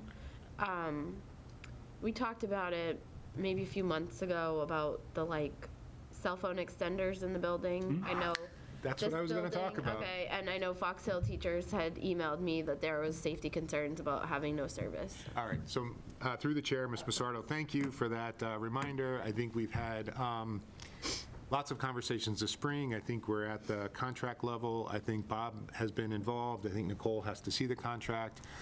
We've worked with T-Mobile. T-Mobile recently, and Verizon as well. And what are the things called, Dennis? The network. Yeah, so there's a couple options. First of all, staff members do have the option of putting their cell phones on the Wi-Fi. So if they are on the Wi-Fi, that is instantly going to increase. So the buildings are not great for cell service, and that is a little bit, it's not in Jose's control, it's not in Bob's control or John. It's a little bit out of everyone's control, especially in this building. Yeah. Dr. Conti talks about how this building was built, and to get a cell phone signal through, and we did bring in T-Mobile engineers. John and I walked around the building with the T-Mobile engineers, and we were able to isolate areas that there is no cell service, and there's nothing much we could do with that. So for staff, they do have the option of having their cell phones on the Wi-Fi, and they just have to reach out to Fadine Satirial, and she has a form for them to fill out. But in addition to that, John has been working with some T-Mobile engineers about options for improving the service using our current infrastructure. And I don't know, you maybe can describe it better than me, using the access points in the building for that. It leverages our access points, but gives them kind of a pass to get right onto the T-Mobile network. So that solves some of it, but not everyone has T-Mobile, so we're exploring all the options. Yeah. So there are options. This is a free option, actually, that one, but it is, again, like John said, just for T-Mobile customers, which not all of our users are. Verizon and other companies do also provide services like that, and I know that John and I and Jose will be reaching out to them. But in the immediate, that Wi-Fi option is the most immediate option to get better service. And needless to say that in the 5-year infrastructure project that we have, wireless is one of the items that we have to replace. Okay, any questions? No? You did a great job, guys. Thank you. It's good to see you all. It's nice to see you all, too. Again, Dennis, please thank the librarian, library media staff, and your instructional support staff. I know they're not here tonight, and again, thank you guys and everyone else. So, I think that we are the ones that need to say thank you to you all for your support. Thank you. It's every year. I want to ask John to keep working on that cell service. Okay, I got you. We got it. Thank you. Thank you.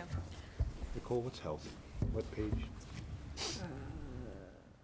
Just click on it, Eric. Next, May I make a suggestion, just because if there's no change in health, then we have Robin and 33. Carrie here. Barbara's. You have Barbara online. Oh, Barbara's online. Okay, Barbara, I'm sorry I didn't see you, so. That's okay, Eric.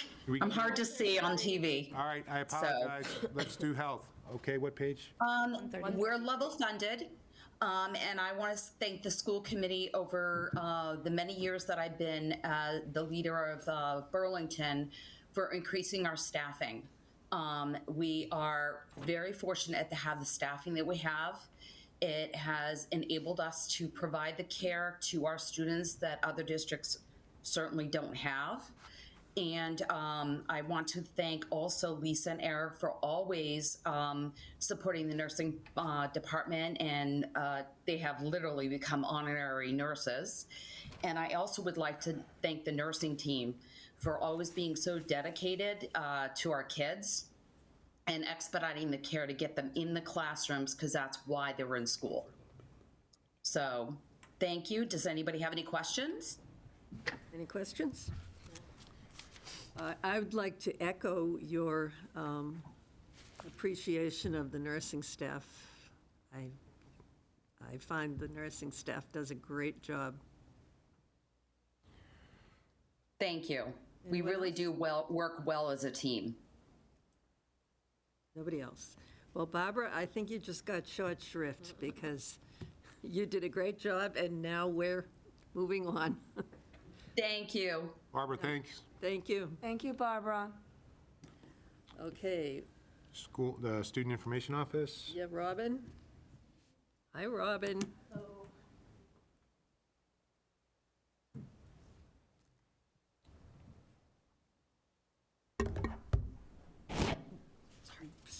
You want company? Do you want Carrie to come up? No, I'm saying someone should come up. Do you want company? I'm good, Eric. Yeah. Eric, go sit with her. All is good. You can hold her own. Oh, no doubt, but I just wondered if she wants company.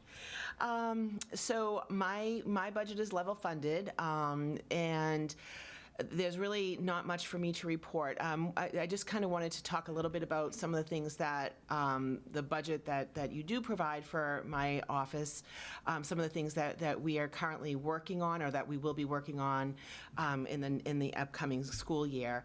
I know we've talked a lot about Open Architects as our data dashboard, and Open Architect is going to be creating new dashboards for all districts. It's not going to be anything that's going to be a cost to us, but they're laying out their dashboards a little bit more for better ease of use for us and for our teachers.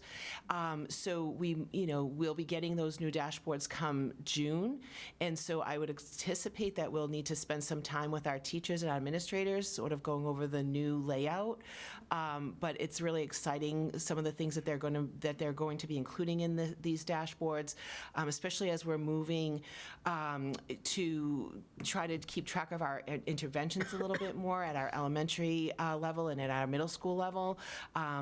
Right now, we sort of do that in an outside spreadsheet, but we're going to be able to have an ability to do that through our Open Architect dashboards and be able to keep track of students who are on interventions and as they move through, what tier, what they get for their interventions, what tier levels they get. So I just think that that's going to be an exciting new thing for us to be looking at. A couple of other things that we're going to be looking to do is just updates the way that our data is being sent to some of the vendors that we have, like our Parent Square vendor. I know Tim was mentioning the iPass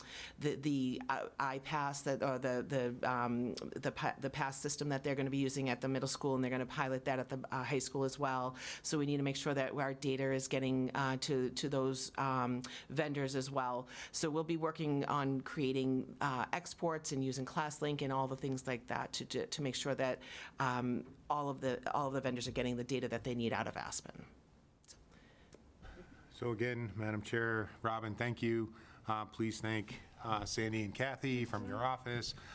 A lot of the budgetary information, especially enrollment information that we discussed that drives a lot of the budget, starts off in Robin's office through our student information office. So our student database is very extensive, and even the revenue that we get from the state and federal government is typically driven by the reports that we provide. So I think those reports have gotten much more cumbersome over the years and much more involved, and so Robin manages all that. As part of this budget process, we've split a human resource director position with town since I've been here, so for a long time. The volume of hiring and sort of management of human resources has gotten to the point where we really need a full-time person, and town really needs sort of a full-time person. So you'll see the add in our budget to, right now the salary was sort of almost divided, but you'll see that we've taken on, Nicole, about a 0.5 or roughly a 0.5 in human resources to bring a full-time human resources position here. The reason I'm saying that with Robin sitting here is Robin's office does a lot of pieces of that. Human resources has sort of been distributed throughout. Terry O'Mara at my office does a lot of that work as well.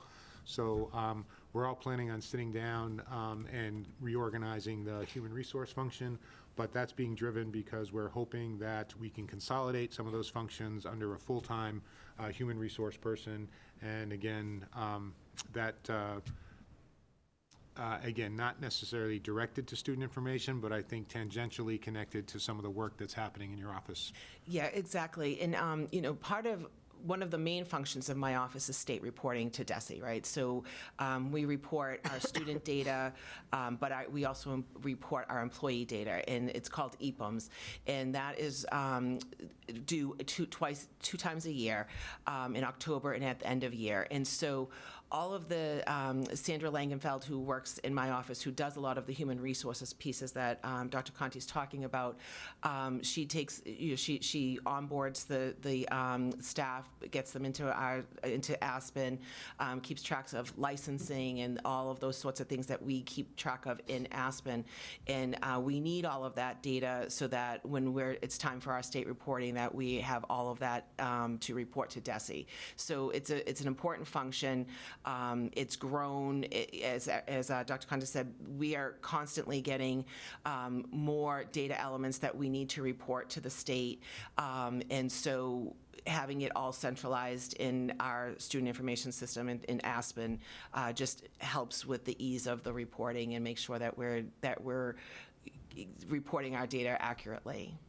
And so, again, Robin, because we have ELL next, actually, Carrie, if you could come up, because I think we have talked about some workflow changes that I think would be really helpful. And I'm making this up as I go, Carrie, so you can give me that strange look. So the Give it to me. we've moved Robin's office and other elements, I think, are community and family liaison, Director of Community and Family Engagement, into the sort of former lab offices, so we're all under one roof. So currently, when we have a centralized registration, a family can come in, they can connect with our community sort of liaison. Carrie, you can sort of get access to that family pretty quickly. We can get that family connected, assessed, again, registered and placed much more quickly. So it's almost become, and I think what you've talked about is even developing this further with the new high school design, almost developing a family sort of welcome center where it's kind of one-stop shopping. Instead of sending a family, you got to go to this office, you got to go to this office, you got to go to this office, having sort of everyone all there under one roof, it's sort of driven by the student information and the central registration. So I don't want to, again, discount that, and I know you weren't prepared to talk about it, but again, we are talking about potentially a new high school and making sure that we have a community-facing office space, because we do have lots of families. Robin, you're still getting registrations now, right? All the time. We get registrations all the time. We've probably had 2 or 3 registrations between yesterday and today. So it's a constant flow. And I have to say that having Gloria Watasek in our space with us has been super helpful. I mean, she's not always there because, you know, part of her job is to go out into the community and to meet with families where they're at. But she's been helping get our families on Mass Health. She's been helping our families just get connected to the LPAC, because a lot of our families are newcomers, and so she'll work with Carrie and her team to get them connected to LPAC. She's working with the food pantry to help with food insecurities. So having Gloria in our space has been tremendous, I think, for the families. I think that as they come in, she's also I'm going to say multilingual, because she can do a little bit of Portuguese, but she's Spanish speaking, English. She does pretty well with Portuguese, but it helps our families just feel much more comfortable when they come in, that to have somebody be able to converse with them and to explain to them the process. And she's worked with Carrie's staff quite a bit to make sure that the families are getting their needs met pretty quickly. So. Yes, it's definitely the place where we can get families' attention. So they come in, and there are families who are, you know, either new to the country, new to Massachusetts, or just new to the community. And, you know, one of the things that we've talked about is that even Burlington as a community, there are so many resources that we have here that many families who don't have connections to the community aren't aware of. And again, it's not just our multilingual families, it's all families. And so having a family connection there, and we talked about even creating a welcome center that many communities now have. It's for all families, but in particular, families new to the Burlington community. And so again, taking that to the next level, having it staffed with folks who are multilingual is really important as well, because we do have services for interpretation online, and that is helpful because we have many different languages and we can't possibly provide support for all of them. But to have that personal touch from somebody who speaks the language and is right there with them is really an asset. And that's what many welcome centers include as well. So there's many different, it's almost like a one-stop shop for families coming in new to get access to information and knowledge about the Burlington community, as well as connect to the school and the services here. Are there any questions? So again, we can ask questions about the Student Information Office, but Robin, you said you're level funded. So again, if anyone has questions, we'll certainly answer them, but thank you very much. I'm not sure people quite understand all that you do or the importance of all that you do, but I can say that it's critically important, and Robin and our staff get a lot done. Robin, I don't think the school system would work without you. I second you that. make it all happen. Well, thank you for that. I truly appreciate it. But you know, I have great people that work in my office, but also we work, you know, very, very well together. You know, it does take a lot to sort of get things moving, but you know, we do a good job. Between you and Carrie and Gloria, I think you bring a lot of kindness to a currently unkind world. I do have to say that I do feel that when families come, especially when they've come from other communities that aren't quite as welcoming, we do often get parents tell us how they feel. You know, it's hard for them to leave their children with, you know, and sometimes they're, you know, 5, 6 years old, and you know, we try to just provide them with as much information and let them know it's going to be okay, that their kids will be okay.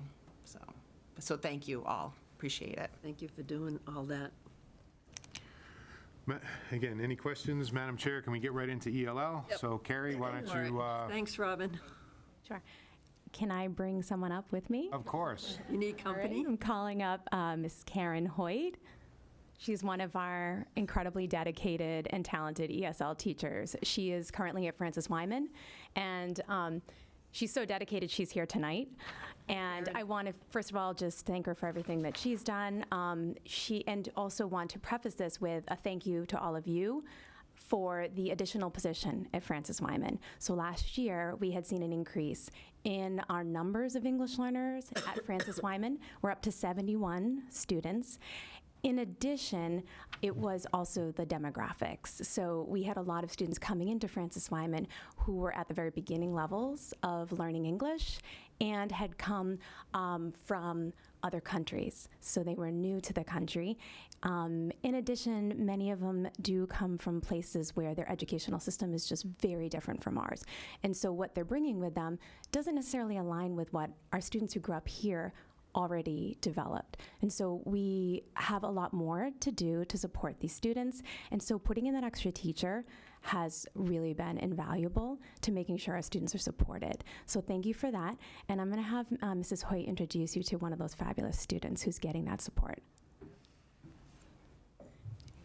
Yes. So Carrie has a video to share with you. We have a student that moved to the United States last year after the school year started. He's now a first grader, and he put together a greeting message introducing himself to some students back in Guatemala. This student moved here from Guatemala and wanted to send his greetings back.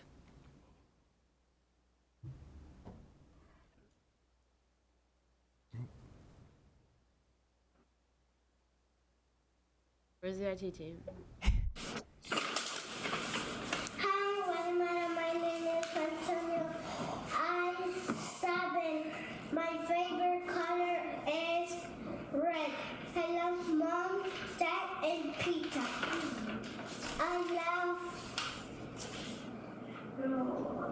My favorite book is Dinosaur. I love soccer, Mrs. Hoy, and my teacher, my friends, and I love the whole class. Oh, that's very nice. Bye, Guatemala. If that doesn't melt your heart. Yeah, they're working on developing that. So thank you, Mrs. Hoyt, appreciate that. And I added this little quick vocabulary lesson. So we recently had a professional development session with Dr. John. Dr. Chen brought him in, and he did some fabulous work with us just recently. He also brought in some very asset-based thinking versus deficit, and reminded our staff that our students that are coming here from other countries or that are here born in the United States but have multiple languages are multilingual learners, and that it's important to remember that 2 is more than 1, right? So having more than 1 language is an asset. It makes us stronger. And so the term multilingual learners is used by our our national standards rather, and is used more and more by districts to refer to the fact that these are students who are developing multiple languages. However, I do want to note that multilingual learners isn't just for students who are coming in learning English. It's for any student who has been studying English. So it could be students who are learning a foreign language. It could be students who are growing up fully bilingual in 2 languages. So it's really an umbrella term, and it also covers our English learners. So that term is actually a legal term that we will continue to use because they're a protected class of students, and there are laws regulating what they need for support, like ESL instruction from a licensed teacher like Mrs. Hoyt. And so it is important to remember that multilingual learners is an umbrella term that also includes our English learners who have more than 1 language. So that's all I wanted to share with that. And then I also had a quick handout. I see that all of you have it. Just to quickly talk about, we are level funded as well. But I just wanted to bring up a couple points of data for you. So the first one at the top is about the increase, the percent of increase that we have had in English learners coming in from last year to this year. So we continue to see an increase in our English learner students. We're at 26% increase, so we are still seeing growth. The countries of birth, the top countries of birth are still the same. So United States is still the top country. So again, we have students coming in that were born here, but again, they are exposed to multiple languages at home. And then followed by Guatemala, which has been our largest country outside of the US. Again, that's important to note because the educational system in Guatemala, in many cases where our students are coming from, at least in the rural areas, is very different than ours.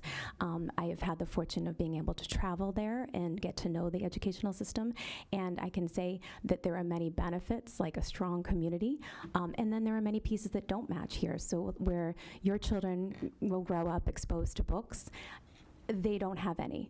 There are no books. And so that's one big difference. When we talk about literacy practices, right, and reading, our students haven't even been exposed to reading for pleasure. So we need to develop a lot more background knowledge. Versus students that come from other countries, like you see Brazil, they may have come from educational systems that they have learned how to read. They've been exposed to print. They're just going to apply that now to English. So it's a very different type of teaching that's required. Jumping down to the middle section, Marshall Simonds. I know that Tim, he mentioned the 0.4 additional position, so we already have that 0.6 teacher. We want to increase that to a full-time, and if you look at the data, it's mostly because of the composition of the students that we're getting in middle school. So we're getting more students that are at the levels 1s and 2s, which is a beginning level of proficiency in English, and that have been in the Massachusetts for less time. So when you take those two factors and you consider the expectations at the middle school level, there is definitely a need for support. And what that would allow us to do is to make sure that we have classes that are more targeted and focused for students' levels. Like, for example, we have classes for levels 1s and 2s versus 3s and 4s, because we know that, again, if you're learning a foreign language and you're just at the very beginning, it's going to be difficult to be in a class with someone who's at the advanced levels, even though you both need additional support. In addition, we also want to make sure that we can support students as much as possible with more co-teaching in the content areas. So while our staff is well trained in strategies for making, let's say, social studies accessible, we know that the rigor of social studies, the expectations, the science, all of that, it takes a little bit more for a student who's just learning English for the first time to be able to grasp all of that. And when we do put some co-teaching models in place, we allow for more opportunities for those students to get attention and to get the additional support that they need. So that's the rationale for the Marshall Simonds one. And then if you can see down below where it says Francis Wyman, I use that as an example.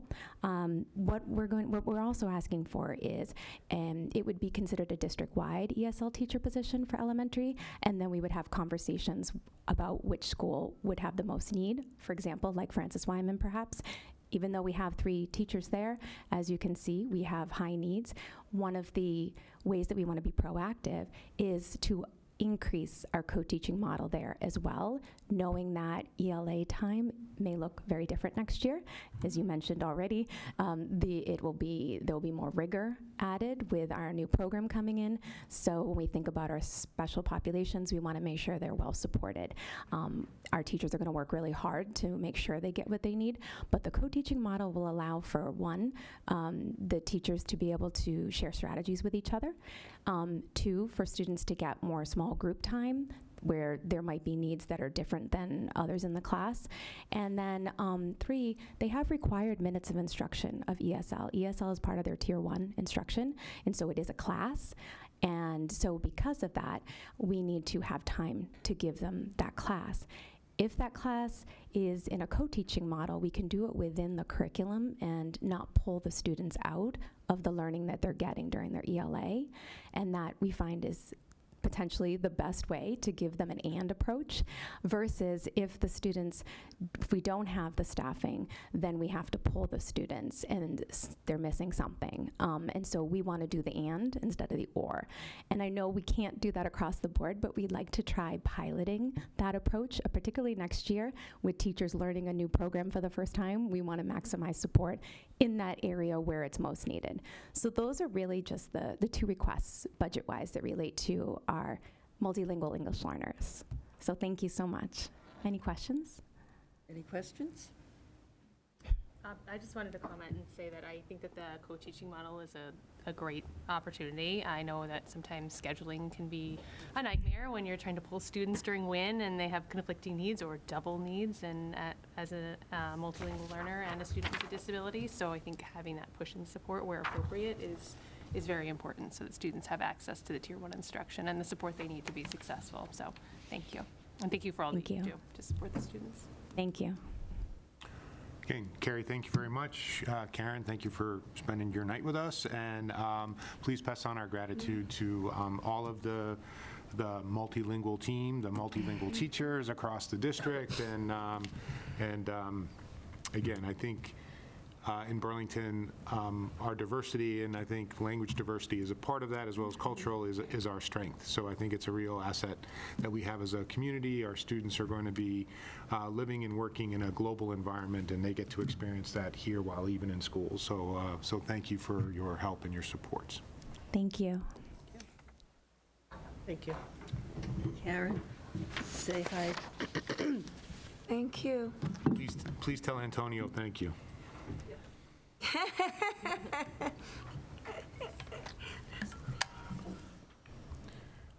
Madam Chair, I'm trying to move us along a little bit. We have an executive session. Transportation, Bob, is on the budget. We could skip it. Yeah, so this is just contractually, our increases, they're based off of a consumer price index. So we take the most information that we have available to us now based off of that consumer price index with the remaining months through June. So that's about a 4% increase. So we've applied that out. This will be year 2 of a 5-year That's correct. contract, so we're sort of locked into some of those costs. But I just had one quick question that as the middle school expands after-school activities, we have 2 late buses on Tuesdays and Thursdays. 2, yep. So we may want to explore, again, we're going to look into it for this committee, maybe potentially, I think they said they have three days a week where they have lots of after-school activities. We may look to figure out if we can get another late bus on Wednesdays. So I should have asked Tim that when he was here, but I'll follow up with Tim about an additional late bus. Find out if the kids use it, or if they get picked up, or... Right, but if we want to encourage participation, then there may be the kids who can't get picked up who we would like to participate. But again, I'll get you that information, but Bob, again, that's just one of the transportation questions I had. I just, No, go ahead. the budget says 1 bus 3 days per week. I was also going to ask this question. So there's 2 buses 2 days a week now? At the middle school, yeah, and the high school has 1. Okay, then this one is just late wrong. bus. Okay. They just got reversed. Oh, okay, all right. Yeah, I support increasing it if they're gonna add drama and sports and stuff. So we'll have to look at that. I'll note that. I had one other question. Please. You only have traffic supervisors at the high school, Fox Hill, and Memorial? So I assume there's one at Francis Wyman and Pine Glen? This is what we get billed for. We sort of split the costs with the police department. Fine with that. Yeah. Don't ask too many Then questions. Yeah, so we pick up some and they Sounds pick up good. some. Some so- things we don't. Yep, all right. So that's fine. I'm sorry, any other questions? And I don't mean, operations, Bob, are we, operations and maintenance? Yeah, operations and maintenance is level funded. The only thing that's different that you'll see before you from last year is I've reorganized some of the funds within the request. So again, the total is a 0% increase. but the allocations may look a little different to more closely match what we're actually spending, just as those trends shift throughout the year. I do want to say that having a bunch of warrant articles over the past few years has been very beneficial to us, helping us replace some older worn-out equipment, get new equipment in here, has definitely helped me maintain a level budget. And obviously, I need to give a shout out to, the maintenance department, the custodial staff, Anisha and Tiffany in my office as well too, just for the support that they give. And you can see from walking around, I think you guys have all heard this many times. We do a great job of keeping our buildings maintained. Obviously some of our older buildings still look great. Some of our new buildings look great. And that's really a testament to, the work and the efforts that they put in, and obviously the support that we get and the funding that we get to continue this operation. So thank you. I do have a request for an additional position. I don't know if you were just going to mention that. I was going to just mention that. Well, you'll probably do a better job than I will, but the position that I'm looking for is an assistant operations manager or operations assistant. I haven't really figured out the title yet, but somebody to work alongside of me to assist with all the projects that we have going on, new projects, Building old projects. projects. Say again? The building projects? Building Just the projects, building projects. transportation, food services, maintenance. Bob has a pretty wide portfolio. Really? And if we need to make some changes in some of those areas or improvements, it requires, I think, sustained attention, and we pull Bob all over the place. He also runs all the remote meetings and most of the public meetings. What? I know some changes. I know you want yeah. some changes, so I'm saying I think, A couple of new projects on the request in front of you today, so. again, I think this would be a priority for me, just so we can Good plug, Bob. make some of those changes. And again, Bob's office does an amazing job, and we have close to, 900,000 square feet under roof that, we maintain with a relatively small maintenance crew. And again, our custodian support staff, our CAF workers all do a great job. So we have to support the students and help them be ready to learn so that our talented educators can do their jobs. And we can't shortchange operations anymore, and it's becoming much more complex. And again, we've only added to Bob's plate in the years that he's been the director of operations. So again, you'll see as a priority for me the assistant for Bob, so he can offload, still be in charge, but offload some of those responsibilities. Yeah, I just wanted to add again, just a thank you to Dr. Conti for reminding me. I don't really, I'm sorry. I wanted to give a thank you to cafeteria and clerical staff as well, too. They're not really represented in this budget, but definitely, partners that we work with as well, or that I work with on a daily basis. So I definitely have to thank them for all of their hard work as well. Okay, any questions? Okay, moving on. I think now we're at new old business. Has anyone got new or old business for the committee? No? And now we have executive session? Yes, ma'am. Ready for that? Yes. So we have executive session under Mass General Law, Chapter 30A, Section 21A, subsection 3, to discuss strategy with respect to collective bargaining if an open meeting may have a detrimental effect on the bargaining position of the school district and the chair so declares, I so declare, BEA union contract. And we will come back to public session only for purposes of adjournment. I feel like I'm in a hospital ward. I don't know what's going on tonight. Could I have a motion to go into executive session? Second. Moved and seconded. Jeremy's still not online? I texted him, I think he said he was going to call in, but he's not online. He is not online now. Okay, so Catherine? Aye. Melissa? Aye. Megan? Yes. Chair votes aye. We're in executive session.